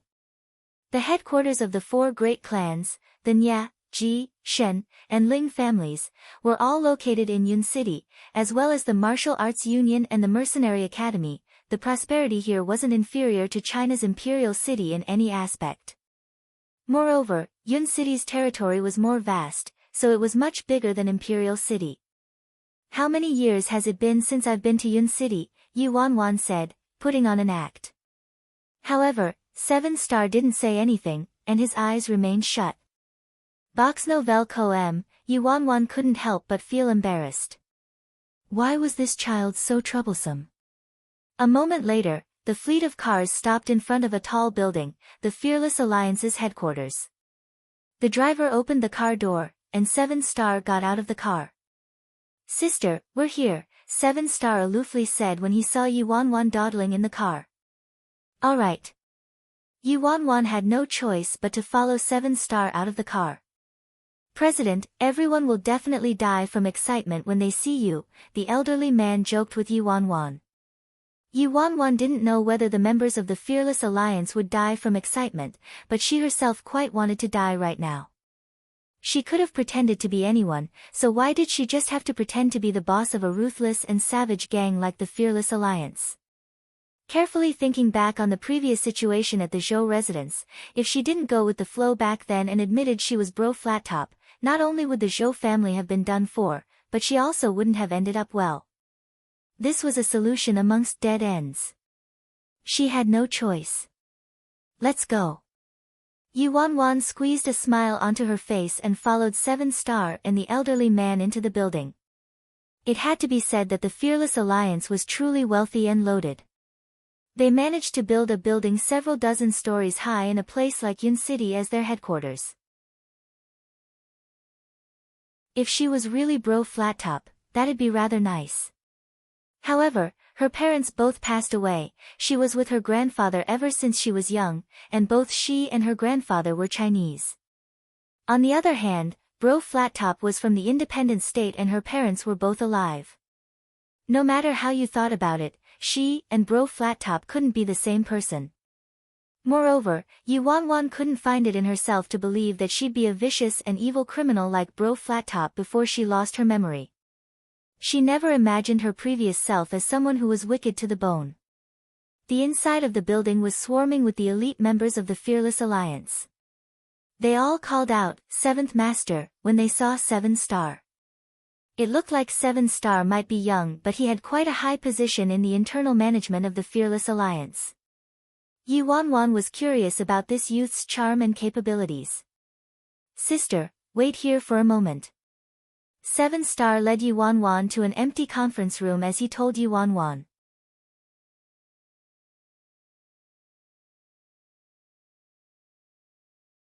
Chapter 1291, Go On. Yuan waved her hand, wishing nothing more than for Seven Star to go as far away as possible so that it'd be easier for her to escape. It was utterly unrealistic for her to escape under Seven Star's nose. She couldn't beat him or escape. It was awful. After Seven Star left the conference room, he called for several elite members of the Fearless Alliance and ordered, "Watch the person inside. If you lose her, you'll be responsible." Seven Star then turned around and left. Inside the conference room, Yuan had a deep frown on her face. She was situated more than 20 floors above the ground, so escaping from the window was clearly unrealistic. As for the door, elite martial artists from the Fearless Alliance were guarding it. Soon, Yuan gathered her thoughts and calmed herself down so she could analyze the current situation. Seven Star didn't seem to believe she was the president of the Fearless Alliance, Bro Flat Top, from the start. But if he didn't believe her, why did he take her back to the Fearless Alliance's headquarters? Wouldn't killing her on the spot and being rid of this trouble immediately be better? Yuan ended up deciding that Seven Star was dubious about her identity. He didn't completely believe her or completely doubt her. Otherwise, he wouldn't have brought her to the Fearless Alliance's headquarters. Based on logic, Seven Star's next step would be to use his own methods to verify her identity. Yuan didn't know anything about Bro Flat Top or Fearless Alliance. She was a tiger made of glue and paper that would rip with a single poke. If she was ripped, her poor life would be lost. She had no idea how Seven Star was planning to verify her identity, so she couldn't brace herself for it at all. She would have to improvise and counter every move as she encountered it. Her fate would be decided today.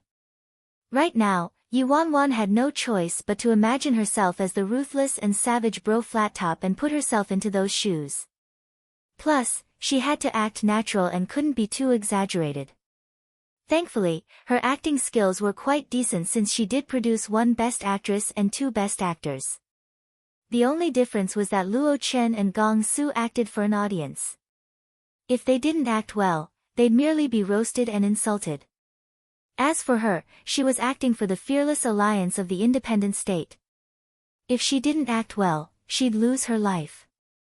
After mentally preparing herself, Yu Wanwan managed to completely immerse herself into Bro Flattop's role and turned herself into someone evil and merciless, an icy feeling emanating from her face. A moment later, a fashionable woman with a sweet appearance entered the conference room with large strides. "Ah, Xiao Feng Feng, you're back. Where did you run off to all these years?" The woman walked to Yu Wanwan and didn't give her any time to react before hugging her. Despite being abruptly hugged, Yu Wanwan calmly looked at this woman and chuckled but didn't say anything. She was smiling on the outside but was spitting a myriad of curses on the inside. "Who the heck is this? Quick, tell me. Where did you run off to all these years? You made us search for you for so long," the woman soon asked hastily as she released Yu Wanwan. Yu Wanwan chose a safe response. "I ran into some unexpected situations when I went home to visit my parents, but they've been resolved." As Yu Wanwan said that, she surreptitiously examined this woman. She could tell that this woman probably had a good relationship with Bro Flattop. Otherwise, she wouldn't have acted like this, considering Bro Flattop's status as the Fearless Alliance's president. Hence, Yu Wanwan eased her tone. Careful observation was Yu Wanwan's only weapon to preserve her life right now.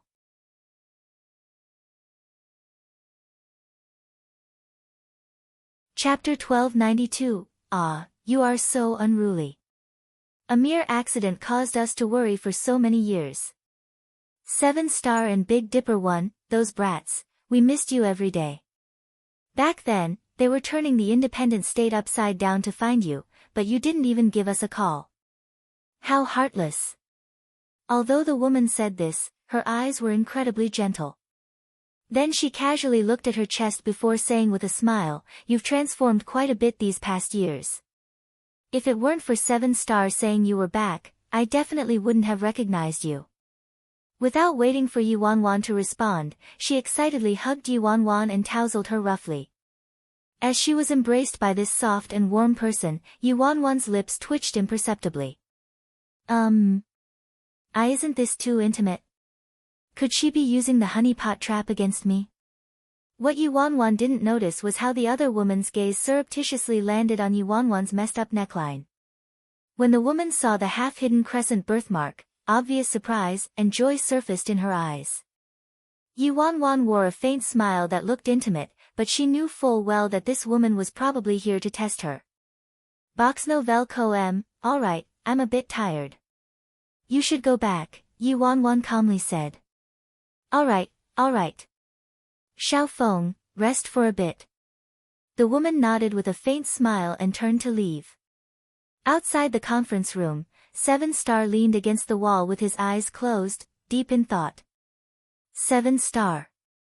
Soon, the woman walked out of the conference room and looked at 7-Star. "Autumn Water, what did you think?" 7-Star calmly asked, his eyes closed. "That woman is Xiao Feng," the woman said. Upon hearing that, 7-Star's eyes, which were bright like the stars, suddenly opened. "Really?" A ripple finally traversed through 7-Star's eyes. Autumn Water had an extremely good relationship with the president, and she was one of the few people who had ever seen the president's birthmark. As for the others, they either unfortunately died in battle or were still held captive by other factions these past years. "It's true." Autumn Water nodded, her tone certain. "Alright, Sister Autumn Water, I understand." Before Autumn Water could respond, 7-Star entered the conference room and closed the heavy doors. Inside the conference room, confusion rose in 7-Star's eyes as he looked at the girl sitting in her chair. "Sis Feng, where did you go this whole time?" 7-Star asked aloofly. "Yu Wanwan, this again. Enough already. How the heck should I reply? Bro Flattop, where the heck did you go? Do I need to report to you about my whereabouts?" Yu Wanwan sat on the sofa sloppily. Of course Sis Feng doesn't need to report her whereabouts to me. 7-star walked toward Yuan Wan and also sat down on the sofa. 7-star added, this time, if you leave without saying anything again, the Fearless Alliance will find you even if we have to dig 3 feet under the ground, unless you leave the independent state. Yuan Wan's face chilled when she heard that, her heart festering with complaints she couldn't voice. 7-star is fucking pushing me to my death. With Fearless Alliance's power in the independent state, it really would be that easy for them to find a person. So even if she ran, she'd probably be found by the Fearless Alliance again. As for leaving the independent state, first of all, she didn't have money. Second of all, she didn't have a passport or ID card. How the heck would she leave? Should she really swim back through the sea?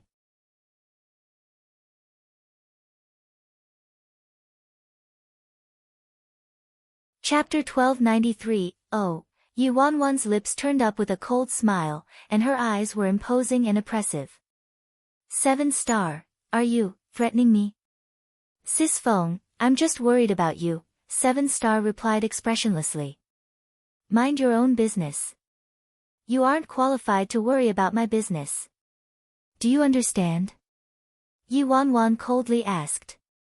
7-star was silent for a few seconds before answering, I understand, Sis Feng. Sis Feng. At this time, the conference room's door was suddenly opened, and a handsome, extraordinary-looking man wearing a flirtatious rose-pink dress shirt sauntered into the room. Big Dipper, I'm talking to Sis Feng right now, 7-star said frostily when he saw the man. Bastard. What's more important than me seeing Sis Feng? Big Dipper quickly walked up and shoved 7-star away before taking his place next to Yuan Wan. Sis Feng, it really is you. That's great. Where did you run off to party all these years? Even if you didn't contact them, you should have at least contacted me. Big Dipper looked at Yuan Wan with concern brimming in his eyes. Yuan Wan, another younger brother? Why the heck did Bro Flattop have so many brothers? I had some personal business, Yuan Wan said with a light chuckle. Forget it, forget it.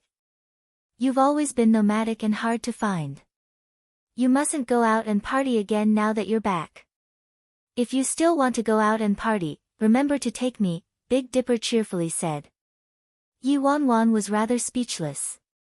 Just how much did the people from the Fearless Alliance like to party? Back then, Big Dipper saw Autumn Water and learned from her that Yuan Wan was Bro Flattop, so he wasn't as cautious about Yuan Wan's identity as 7-star and didn't have any suspicions. Before Yuan Wan could say anything, Big Dipper quickly said, Sis Feng, did you know? During the years you were gone, Heavenly Pavilion obtained a lot of fresh goods, including the ones you like. Let's go together when you have time. Heavenly Pavilion, Yuan Wan didn't know what Heavenly Pavilion was but could only nod and say, sure. I said, I still have business to discuss with Sis Feng. 7-star's eyes chilled. Oh. Big Dipper stood up with a smile on his face. Suddenly, Big Dipper grabbed 7-star's lapels. Why are you so fucking annoying? What kind of fucking act are you putting on with that corpse face of yours? Let me go. 7-star's tone resembled millennium-old ice. What? You want to fight me? My hands are itching to go. Big Dipper turned his neck. If you want to fight, go outside to fight, Yuan Wan coldly said from the sofa. Sis Feng, Big Dipper resentfully turned toward Yuan Wan. What?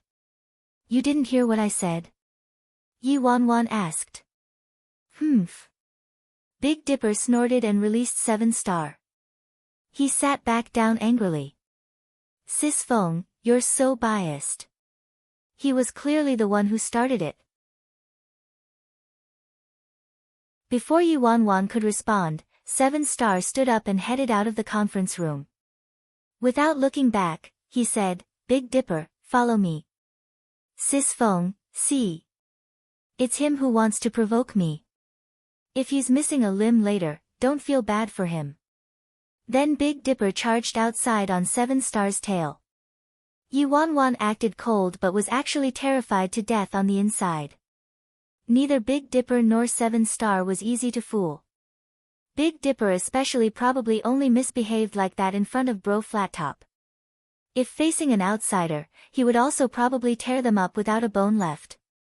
However, she'd entered the tiger's den already, so it wouldn't be easy for her to escape. From the looks of it, Big Dipper believed in her identity a lot, but Seven Star. Outside the conference room, Big Dipper looked at Seven Star and was about to attack when Seven Star uttered, "Idiot." "What did you say?" Veins popped out of Big Dipper's forehead. "That woman might not be the real deal," Seven Star said. "Might not be real." Big Dipper was briefly startled before he sneered. "Don't joke with me. She is Sis Fong. How could I mistake someone else for Sis Fong?" He and Sis Fong were sworn brothers who fought together, picked up girls together, and visited brothels together. They'd give up their lives for each other. He didn't know why, but that woman gave him the feeling that she was Sis Fong. Moreover, Autumn Water confirmed it already, so there couldn't be a mistake.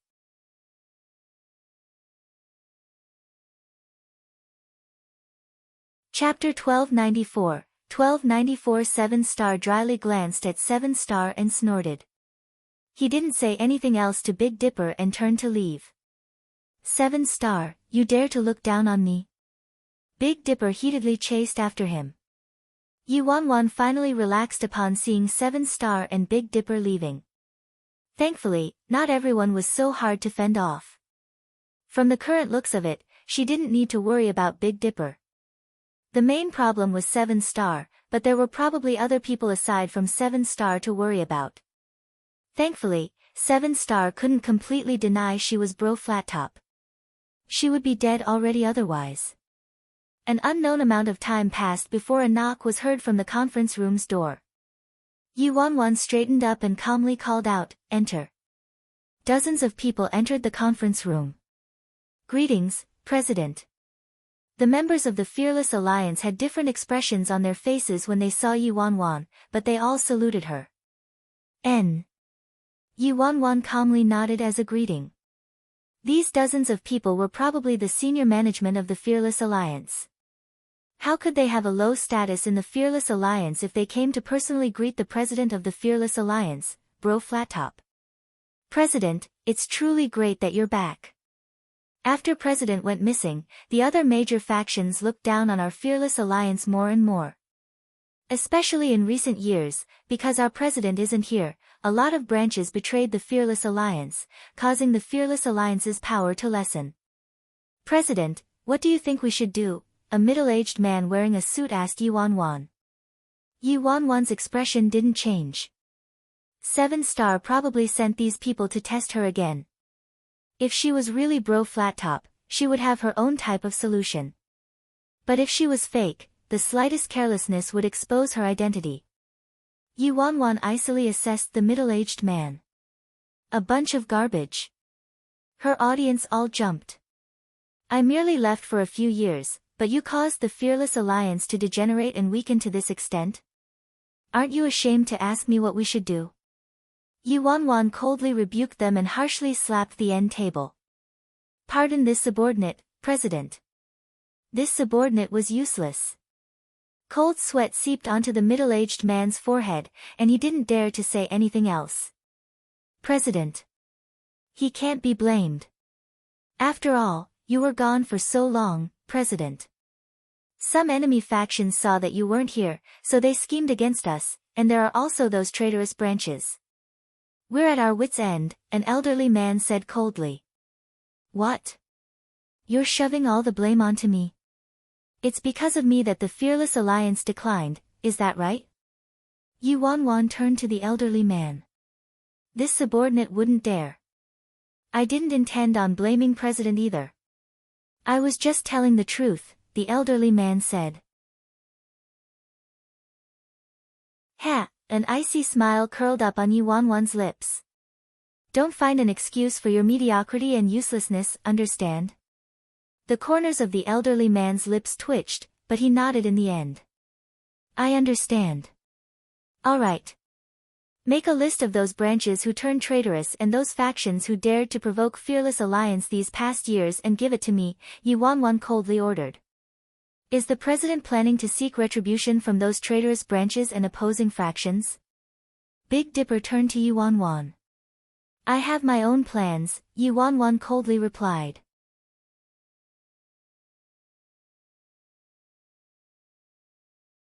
Chapter 1295 Yi Wanwan gained a basic understanding of Fearless Alliance and the creature, Bro Flattop.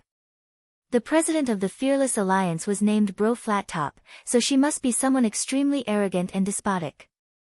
If she discovered branches that originally belonged to the Fearless Alliance betrayed them and enemy factions provoked them after she came back, how could she tolerate that? There would definitely be a giant purge and crusade for retribution. We'll talk about everything else tomorrow. Leave. Yi Wanwan impatiently waved her hand when she saw another person about to speak. Everyone looked at each other, bewildered, but since Yi Wanwan made the command, it wasn't appropriate for them to say anything else, so they had to bid farewell and leave. A moment later, Big Dipper was the only one left in the giant conference room. Box Nouvelle Coem, Sis Fong, I have a matter to report to you. Big Dipper sat down easily next to Yi Wanwan. What is it? Yi Wanwan asked. Sis Fong, before you left Fearless Alliance, didn't you tell me to help you find piece of shit? Big Dipper said with a chuckle. Yi Wanwan was startled. This name was rather special. Sis Fong, I say that we should forget about this matter. It's not a big deal for us to take a small loss. Big Dipper looked at Yi Wanwan. Yi Wanwan was pensive. Could it be that Bro Flattop ate some losses under that piece of shit's hand back then? If that was true, Bro Flattop probably wouldn't take it lying down with his personality. Tell me, Yi Wanwan said. Sis Fong. Piece of shit is an absolute lunatic.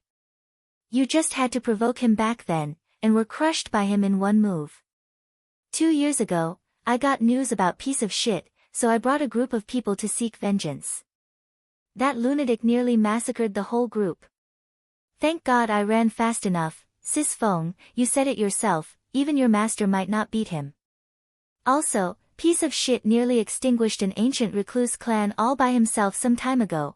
Big Dipper's expression shifted minutely every time he mentioned piece of shit. Sis Fong. Say, you can't beat piece of shit, but you won't accept it. You don't know his name, so you forcefully call him piece of shit. Say, if piece of shit knew your nickname for him, would he come and extinguish our Fearless Alliance? Big Dipper added with a nervous look. Yi Wanwan might look calm on the surface, but a large storm was surging inside her head.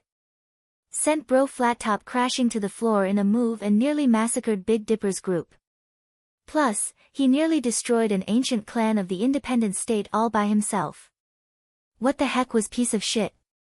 Was he a boss? The top-tier kind? So what? Yi Wanwan acted stubbornly. She wasn't the president of the Fearless Alliance, so piece of shit wouldn't look for her when he came to seek trouble later. I reckon no one could beat piece of shit in the independent state. Sis Fong, it's already been so many years, how about we forget it? Otherwise, if you're pressed to the ground and are beaten by piece of shit again, the Fearless Alliance would lose face too. Big Dipper was somewhat exasperated. Ha, my business with piece of shit can't be forgotten so easily. Yi Wanwan snorted. Oh. That's good. Coincidentally, we got news a few days ago that piece of shit is in the independent state. How about this, I'll tell someone to invite piece of shit to come and fight with you one-on-one. Sis Fong, we can't act the same as back then. You didn't beat him one-on-one, so you ambushed him with a group of people. It'd be fine if the ambush was successful, but the people you recruited, Sis Fong, were all sent flying to the ground. It was too shameful, Big Dipper said. Yi Wanwan, she didn't know Bro Flattop was actually so shameless. She couldn't win one-on-one, so she mobilized the Fearless Alliance to gang fight. What was more frightening was that they were all beaten black and blue by piece of shit. Sis Fong, I'll tell someone to invite piece of shit over. Big Dipper prepared to leave. Hold on. Yuan grasped Big Dipper's wrist and pulled him back to the sofa. I just returned, so I still have a lot of things to take care of in the Fearless Alliance. I don't have time right now. We'll discuss it later, Yuan said. Did Big Dipper have a screw loose? He clearly knew Bro Flattop couldn't defeat piece of shit, but still wanted to invite him. Why the fuck? Even Bro Flattop didn't win, let alone her. If Big Dipper really invited him to fight her, what would she do?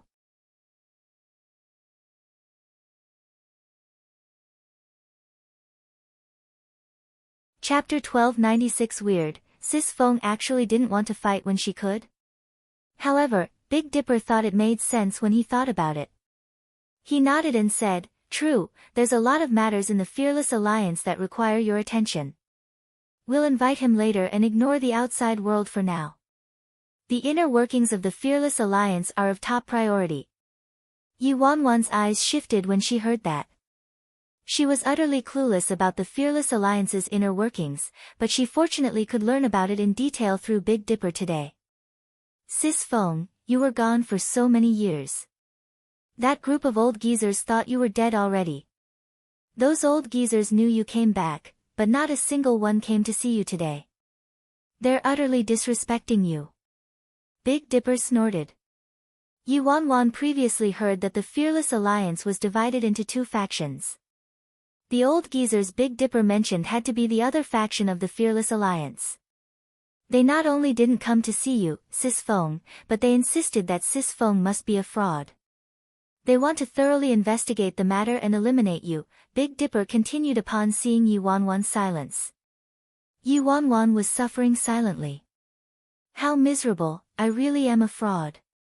Compile the information of those people in detail and give it to me tomorrow, Yuan said calmly. Sis Fong, I've compiled it already.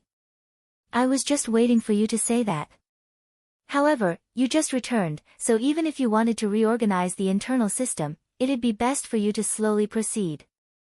If you shred all pretenses with those old geezers right now, it wouldn't be a good thing. First of all, whether you'd win or not is one matter. Second of all, there are many fractions outside who are eyeing us covetously, Big Dipper explained. Big Dipper's reminder was unnecessary. She wasn't an idiot, so why would she start a war against those old geezers? Right now, her top priority was to make the entire Fearless Alliance believe she was Bro Flattop. Otherwise, she'd die very tragically. Sis Fong, it's late. How about I drive you home? Big Dipper stood up and looked at Yuan. Sure, drive me home. Yuan nodded. She was waiting for Big Dipper to say that. How could she know where Bro Flattop lived? She couldn't stay the night here, right? If 7-Star and the others discovered she didn't go home all night, their suspicions of her would probably intensify. A moment later, Yuan entered Big Dipper's car. About half an hour later, Big Dipper led Yuan to an extremely remote suburb. A manor sat there extremely conspicuously. Sis Fong, what were you thinking back then? Why did you insist on buying this mansion? Big Dipper stopped the car and felt chills running down his back as he looked at this mansion. I think it's rather nice. Yuan didn't know the meaning behind Big Dipper's question, so she had to answer like that. Sis Fong, this is an infamous haunted house. A dismembered body case happened there, and rumors report frequent ghost sightings. Only you'd dare to buy it and live there. You truly deserve to be my Sis Fong. You're awesome. Big Dipper turned to give Yuan a thumbs up. Yuan was startled when she heard that. Her face looked calm, but she was cursing Bro Flattop and her ancestors left and right in her mind. Was this Bro Flattop fucking out of her mind and crazy? She bought a haunted house to live in. And a dismembered body case even happened there. Was this a freaking place suitable for human habitation? Yuan didn't know whether it was a psychological effect, but she felt an eerie wind brushing past her as she stood in front of the mansion's doors. She turned cold from her neck to her toes. She swore she didn't want to go inside at all, nor did she want to stay even a second at this freaking place.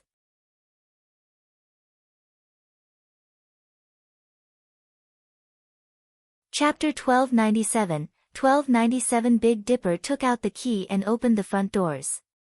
Sis Feng, I wanted to hire someone to clean the house this whole time, but I couldn't find anyone. They weren't willing no matter how much money I gave them. In the end, I had no choice but to forcefully make the brothers in the alliance come to clean it. Because they were afraid, they formed groups of 3 to 5 to clean up every time. Say, why did you buy this haunted house? You can't even hire a servant, Box Nouvelle Com, I think, it's quite nice, Yuan said.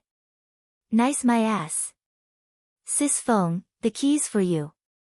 I still have some business, so I'll be leaving now. I'll come drive you to the office tomorrow. Big Dipper turned to leave. Yuan quickly pressed down on Big Dipper's left shoulder. Big Dipper turned around, confused as to what Yuan wanted. I still have something to discuss with you. Come inside with me, Yuan calmly said. I have something to do. Tomorrow. We can discuss it at the Alliance tomorrow. Big Dipper shook his head vehemently, as though unwilling to enter this haunted house. No, it has to be right now. Yuan glared at him angrily. To his lament, Big Dipper was dragged inside the haunted house by Yuan. It had to be said that this manor was rather big. Besides the mansion itself, there was also a swimming pool and a private garden and courtyard. Everything you might need was there. There were a dozen or so rooms inside the mansion.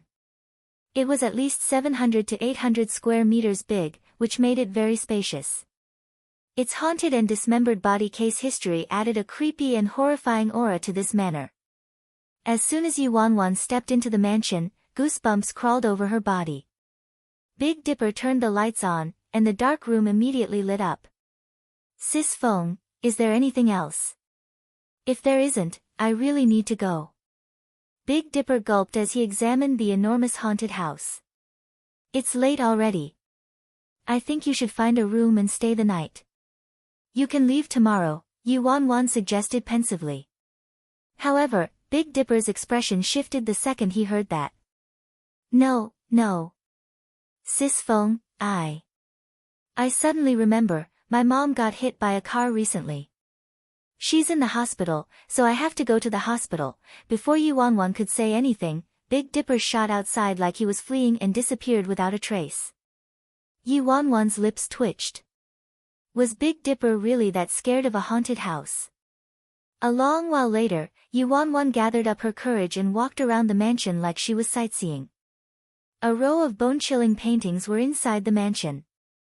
Yuan even discovered the bones of a beast displayed in all corners like an art piece. Yuan could ascertain that Bro Flattop was a pervert, a lunatic. Soon, she found Bro Flattop's bedroom. Thankfully, there weren't any weird and peculiar objects inside the bedroom. It was designed rather simply. To her surprise, Yuan found a photo. A man dressed elegantly in a suit was in the photo. He bore an unworldly quality and was very good-looking. Perhaps because this man's appearance was truly too eye-catching that Yuan stared at it for a while. However, she was on the brink of death, so she didn't have any interest in enjoying this beauty. She put the photo down and curled up on the bed. She wished for this night to pass faster so daylight could come faster. A haunted house really wasn't a place for a human to stay in. Yuan felt like she was about to have a meltdown. Outside the manor, a man in a black suit looked at the lights on inside the haunted house and dialed a number. Emperor Ji, I didn't see wrong, the man said. The man added as an explanation, I was passing by and coincidentally saw Fearless Alliance's Big Dipper escorting a woman here. Later, Big Dipper left and the woman stayed. She isn't the counterfeit from the Nya family. Alright, I understand. Soon, the man hung up and drove away.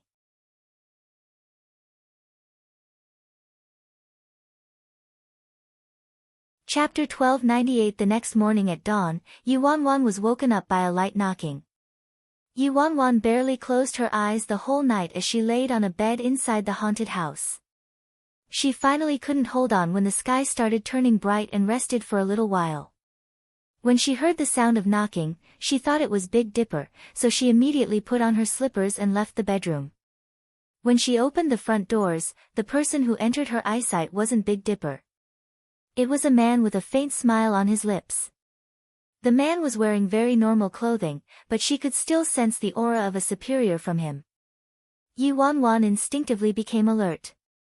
At the same time, some odd scenes suddenly flashed through Yi Wanwan's mind. This good-looking man inexplicably gave her a sense of familiarity. Box Nouvelle Coem, Yi Wanwan's eyes glinted as she recalled, isn't this the man from the photo I found in Bro Flattop's room? No wonder he's so familiar.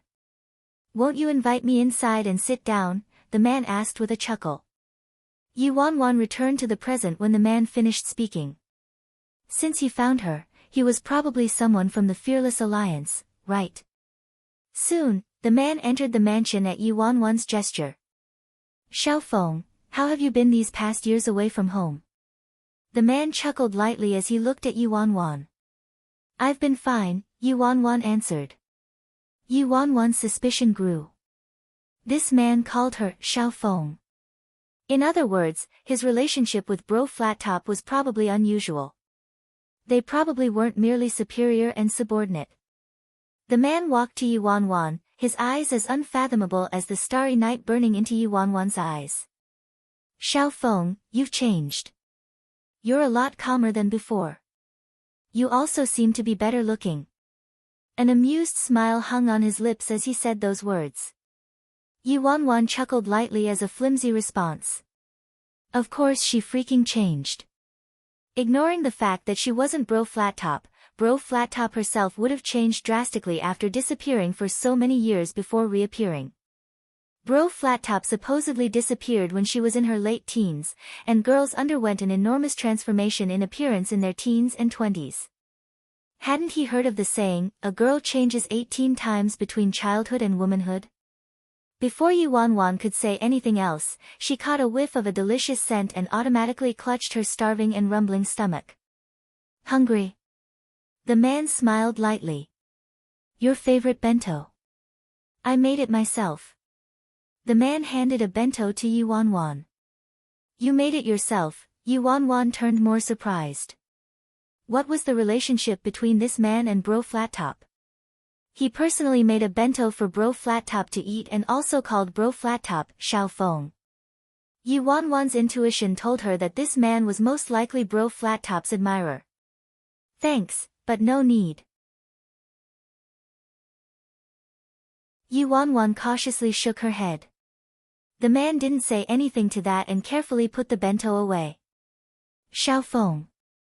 You just returned, but the Fearless Alliance isn't as good as the past, so you must be careful about everything and can't act rashly. Then the man gently poked Yi Wanwan's nose and left the mansion without waiting for a response from her. Yi Wanwan had a deep frown on her face. Although she guessed the man might be Bro Flattop's admirer, there was something off about it. She didn't sense any romantic feelings from his eyes. It was more like an older brother's indulgence and familiar feelings toward a younger sister. Just, who is that man?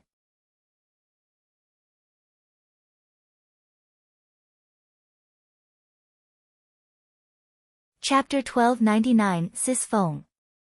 Yi Wanwan was standing in front of the door, lost in thought, when Big Dipper suddenly ran toward her with a solemn expression. The heck are you screaming for? Yi Wanwan jolted in fright and asked with displeasure. She could relax slightly in front of Big Dipper. He wasn't too bright, so he was easier to deceive. No. Sis Feng, are you alright? Big Dipper had a deep frown as he carefully examined Yi Wanwan. Then Big Dipper turned to look in the direction the man left in and said heatedly, Sis Feng, how did that man find this place? Fuck, it must have been because our Fearless Alliance cleaned out some of the patrician families that belonged to Emperor Ji before. They planned to seek revenge. Box Nouvelle Coem, Yi Wanwan was surprised. What did Big Dipper say? Who in the world was that man just now? I didn't expect. I really didn't expect Emperor Ji to personally come here. Sis Feng, did Emperor Ji come to negotiate with you?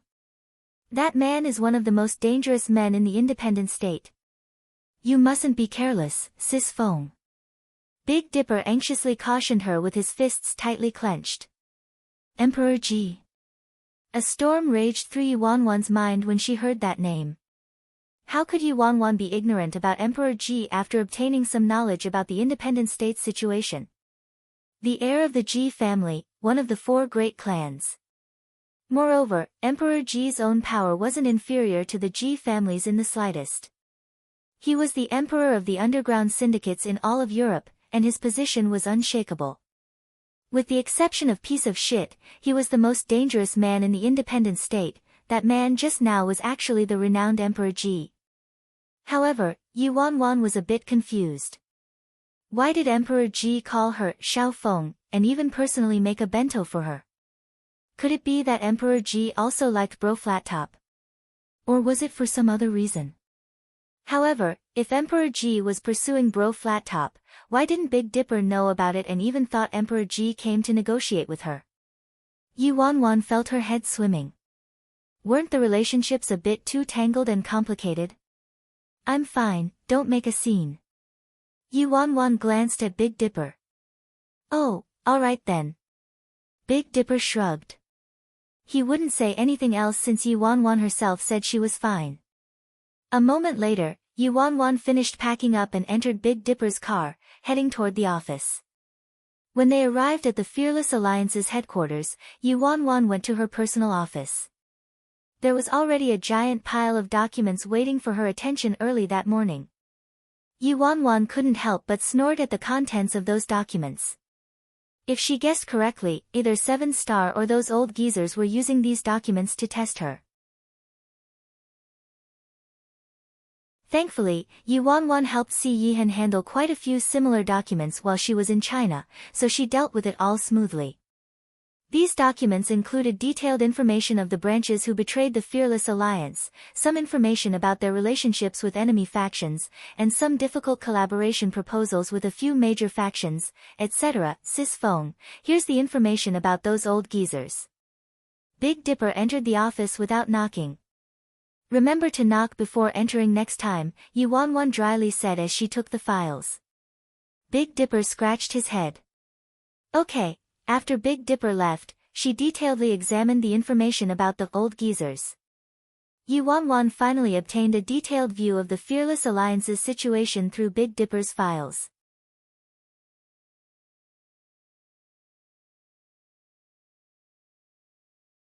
Chapter 1300. These elderly people had a high status in the Fearless Alliance, seemingly even higher than Big Dipper and 7-Star. They were old seniors who had followed Bro Flat Top since the beginning. Moreover, every person had their own confidants and followers, monopolizing half of the Fearless Alliance's experts and manpower, and some of them were patriarchs of the martial arts patrician families in the independent state. Yuanwan held her head. This was rather tricky. Box Nouvelle Coem, this matter would be hard for even the real Bro Flat Top to handle, let alone her. These people might be respectful toward her on the surface, but who knew what they were thinking inside? Their power had grown stronger as the years passed, so they were probably discontent about the real Bro Flat Top, let alone her, the fake Bro Flat Top. Yuanwan was looking at the information and pondering over a course of action when someone knocked on the office door. Enter, Yuanwan called. Xiao Feng. As soon as Autumn Water entered the office, she hugged Yuanwan from the back. Yuanwan, did this woman have to be so passionate every time? After releasing Yuanwan, Autumn Water asked mysteriously in a sing-song voice, guess who's here? Yuanwan, could they freaking stop making me guess? They're all fatal questions. Emperor Ji is here. Autumn Water looked excited. Yuanwan's expression shifted when she heard that. Why's Emperor Ji here again, Xiao Feng? I'm so jealous that you have a fiancé like him. You were missing for so many years, but he never gave up on you and kept searching for you, Autumn Water commented wistfully. Yuanwan was utterly dumbfounded. What? Fiancé? Emperor Ji is Bro Flat Top's fiancé. When Autumn Water saw something off about Yuanwan's expression, she said with a chuckle, don't worry, only I know Emperor Ji is your fiancé. I didn't tell anyone else. Yu Wanwan turned pensive when she heard that. No wonder Big Dipper was cautious and looked like he was facing a great enemy. It appeared he didn't know about the relationship between Bro Flattop and Emperor G. The only person who knew about Emperor G being Bro Flattop's fiancé in the entire Fearless Alliance was Autumn Water. Just as Autumn Water finished speaking, Yu Wanwan saw the man from earlier this morning entering her office with a smile on his face. I'll leave you be. I'll leave you be. Autumn Water gave Yu Wanwan a suggestive smile when she saw Emperor Ji and quickly left, considerately closing the office door behind her. Yu Wanwan felt like her mind went through a blender and her emotions were flying everywhere as she looked at Emperor Ji in front of her. How sinful. The relationship between Bro Flattop and Emperor Ji was actually like this. How should I treat Bro Flattop's fiancé? Cute and helpless looking or cold indifference? Since Bro Flattop was Emperor Ji's fiancé, there was no way she would treat him coldly. Should I be more enthusiastic? Can you eat it now? Emperor Ji placed the bento on Yu Wanwan's desk with a faint smile on his lips. Thanks. I even troubled you to make it personally, Yu Wanwan said with a chuckle, looking at the bento as she tried her best to calm down. It's no trouble. Didn't you keep pestering me to make a bento for you back then? I'm used to it, Emperor Ji replied with a gentle chuckle. Yu Wanwan, Bro Flattop, what freaking kind of sin have you committed? You actually dared to let Emperor Ji personally make a bento for you.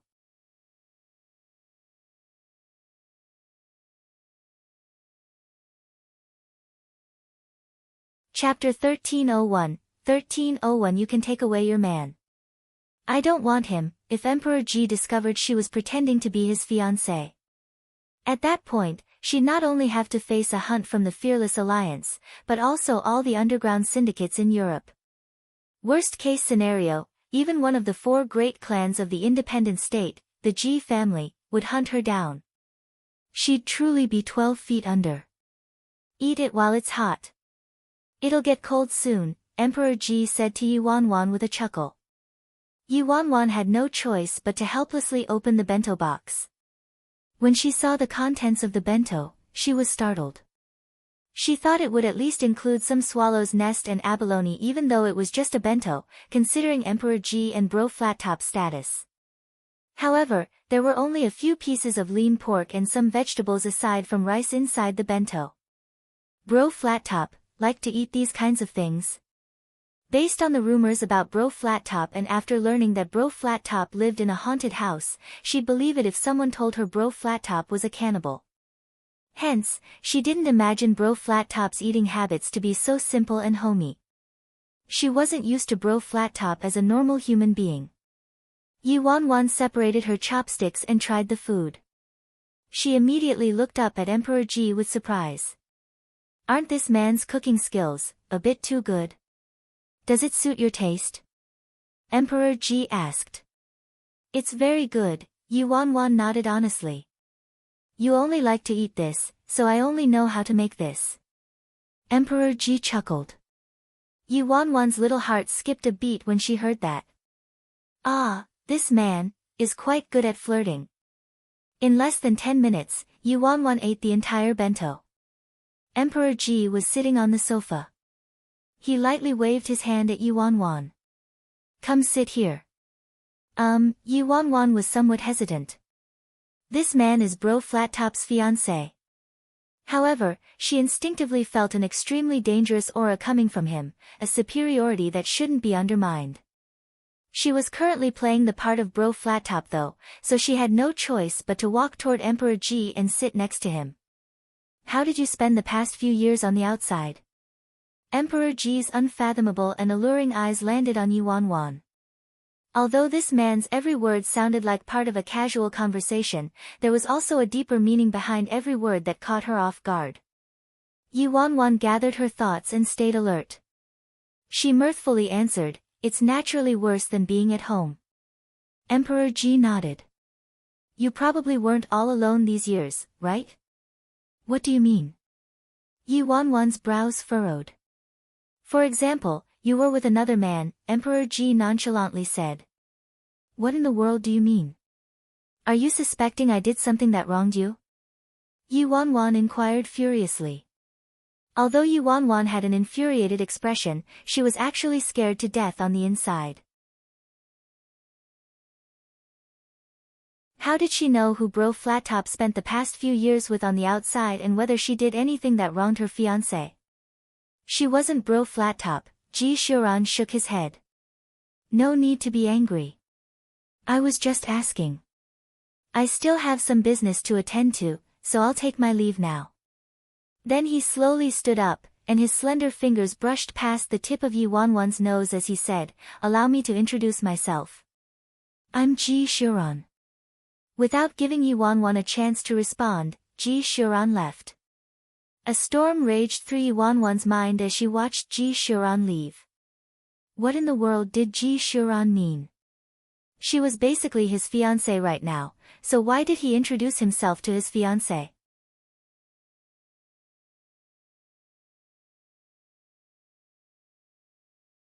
Chapter 1302 There was no way Bro Flattop didn't know his name was Ji Shuran. Could it be? He saw through my identity. Yi Wanwan was stunned and shaken. However, Yi Wanwan didn't detect any malice in Emperor Ji's eyes.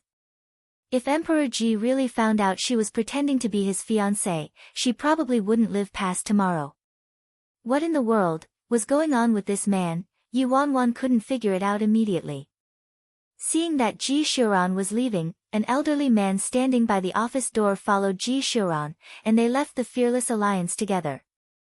The smile on Ji Shuran's face disappeared the second he stepped out of the building, and it was replaced by endless gloominess. What do you think, Professor Zhou? Ji Shuran asked the elderly man next to him. Professor Zhou looked a bit hesitant and said a moment later, Emperor Ji, are you sure that woman is the president of the Fearless Alliance? That's right, Emperor Ji replied. Alright, then I also have an answer, Professor Zhou nodded. After some brief thinking, he turned to Ji Shuran and slowly said, Emperor Ji. If I saw things correctly, then the president of the Fearless Alliance doesn't have amnesia. Instead, it's memory masking. Professor Zhou was a great scholar who was on the level of Mount Tai and Big Dipper in this area of expertise. He had researched memory masking for several decades and the team he led were the international experts, so he was extremely confident he hadn't seen things incorrectly. What do you mean? Emperor Ji asked coldly. Emperor Ji, it's like this. Memory masking is a method that can wipe away a person's original memories then forcefully implant memories that don't belong to them and cause them to believe them without a doubt. Professor Zhou continued, it's apparent that the president of the Fearless Alliance's original memories have been wiped already and she had memories implanted that don't belong to her. Is that so? Ji Shuran's face looked like a millennium-old glacier and emanated a heart-stopping and bone-chilling dangerous aura. So you're saying that she lost her own memory and thinks of herself as the owner of some foreign memories, Ji Shuran said. Yes, according to my observations, that's right. An amnesiac person would have obvious signs in their body language or speech patterns to us professionals, and their logic might even be disordered or confused. However, the president of the Fearless Alliance isn't like that. She possesses extremely strong logical and reasoning abilities, hence, based on the president of the Fearless Alliance's speech and actions, there are two possibilities. The first is that she didn't lose her memories and knows her past, the second is that her memories were masked, Professor Zhou explained extremely cautiously as he watched Emperor Ji teetering on the brink of a volcanic eruption. Emperor Ji didn't say anything. Every word spoken from the mansion to the Fearless Alliance was meant to probe tentatively, and worryless reaction made him certain she truly lost her past memories. Ha, interesting. Ji Shuran's lips turned up into an extremely dangerous smile. Professor Zhou trembled and turned as quiet as a cicada in winter, even his breathing slowed. Professor Zhou, aside from your team, who else is capable of accomplishing a difficult project like memory masking? Ji Shuran's humor-filled gaze landed on Professor Zhou. Professor Zhou's expression changed when he heard that. A mere gaze from this man made him jump intensely.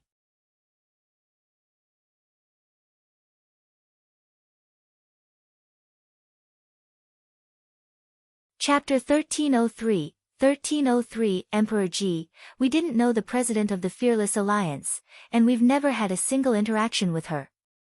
Professor Zhou hastily explained. Emperor Ji, I swear on all my clan members and students' lives that we never conducted any memory masking on the president of the Fearless Alliance. Professor Zhou, no need to worry. I just wanted to ask who else possessed this technique aside from you, Emperor Ji said with a chuckle. That's hard to say. From what I know, there's also a small research team in China. If you want, I can immediately look into them. I will definitely shine light on the truth for you, Emperor Ji.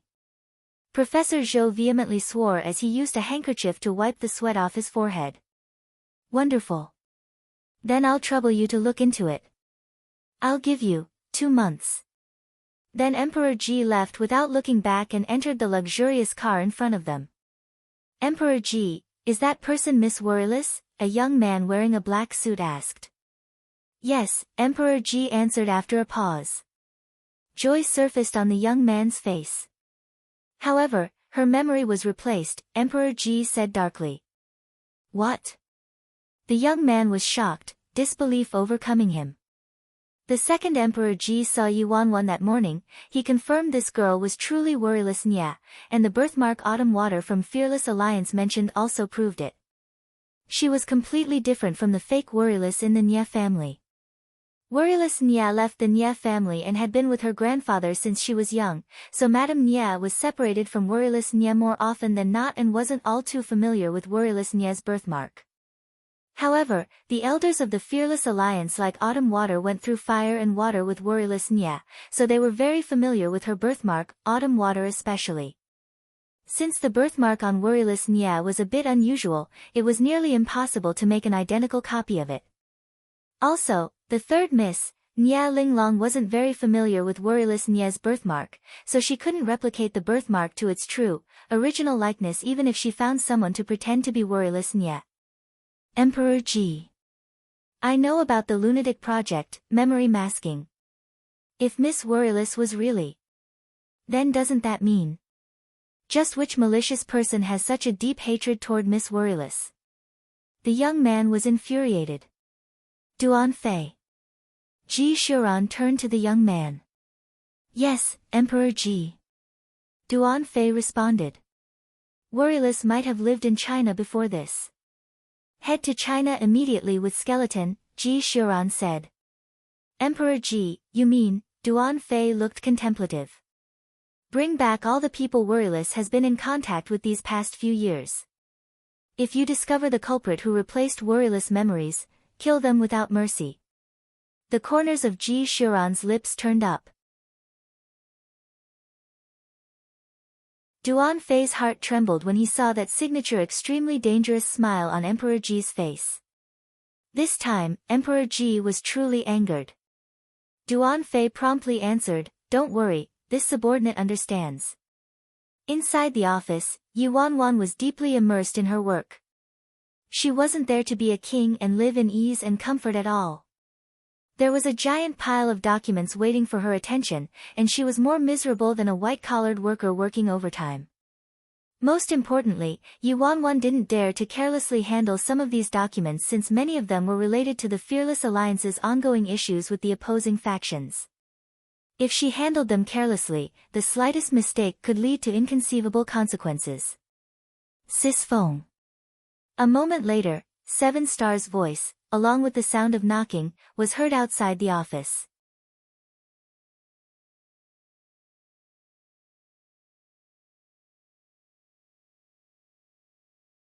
Chapter 1304 Enter.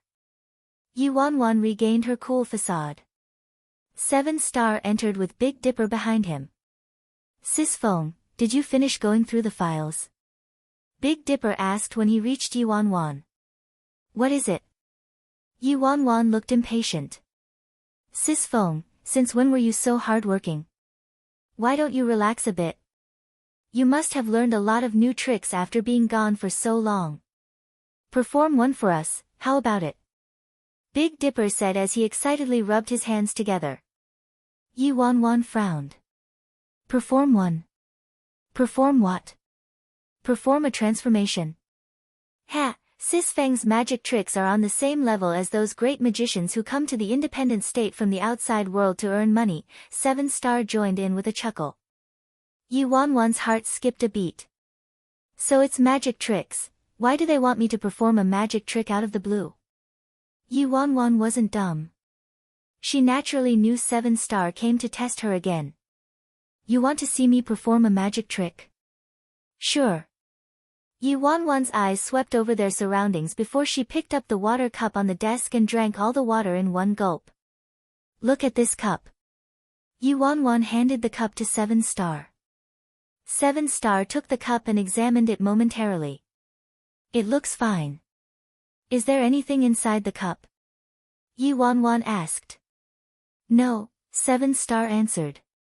There's water, Big Dipper hastily interjected. Yi Wanwan glanced at Big Dipper. Didn't I drink all the water just now? Oh. I see the little beads of water that are still inside, Big Dipper said as he stared at the cup in 7-star's hand. Yi Wanwan, I'm gonna fucking kill you with a slap. Is Big Dipper a moron? Please ignore the beads of water. Yi Wanwan sighed. It was so tiring to talk to Big Dipper. Oh. Then there's nothing. Big Dipper nodded. Alright. Yi Wanwan took the cup back from 7-star. She pulled up her sleeves in front of them and waved her hands. Is there anything inside my hands? There's a ring. Big Dipper exclaimed. Are you sure you aren't a freaking clown hired by an ape? Yi Wanwan exasperatedly took off her ring. There's nothing now, Big Dipper said. Watch carefully. Yi Wanwan had a solemn expression. It's time for you to witness a miracle. Yi Wanwan raised the cup high in the air in front of them, and the duo really didn't look away. Slap. In the next second, Yi Wanwan harshly slammed the cup onto the desk. Tell me what's inside, Yi Wanwan said. Sis Feng, you're joking, right? How could there be anything inside? Big Dipper pursed his lips. I think there's nothing, 7-star answered dryly. Come, look into it. Yi Wanwan gestured for 7-star to come up. Soon, 7-star looked into the cup. Big Dipper became shocked, and astonishment flickered in 7-star's eyes. There was actually a little pearl under the cup. Yi Wanwan relaxed when she saw 7-star's expression. It appeared Bro Flat Top also liked magic tricks and was fairly talented and knowledgeable about magic tricks. Otherwise, 7-star wouldn't have used magic to test her. Thankfully, she learned a myriad of things. In her previous life, she frequently watched magic trick reveal shows, so she roughly learned some magic tricks herself as time went on. Plus, due to her rebirth, Yi Wanwan even knew about the magic tricks that were even more mysterious and awe-inspiring from the future. These magic tricks weren't invented yet in this current world. You're tuning into the Blissful Bookshelf YouTube channel. We're so grateful for your support, and don't forget to subscribe to join us on this incredible journey through captivating stories. Your generosity through donations truly makes a world of difference, as it's the primary source of revenue that allows me to expand and enhance this channel for you. Thank you from the bottom of my heart for being a part of this adventure.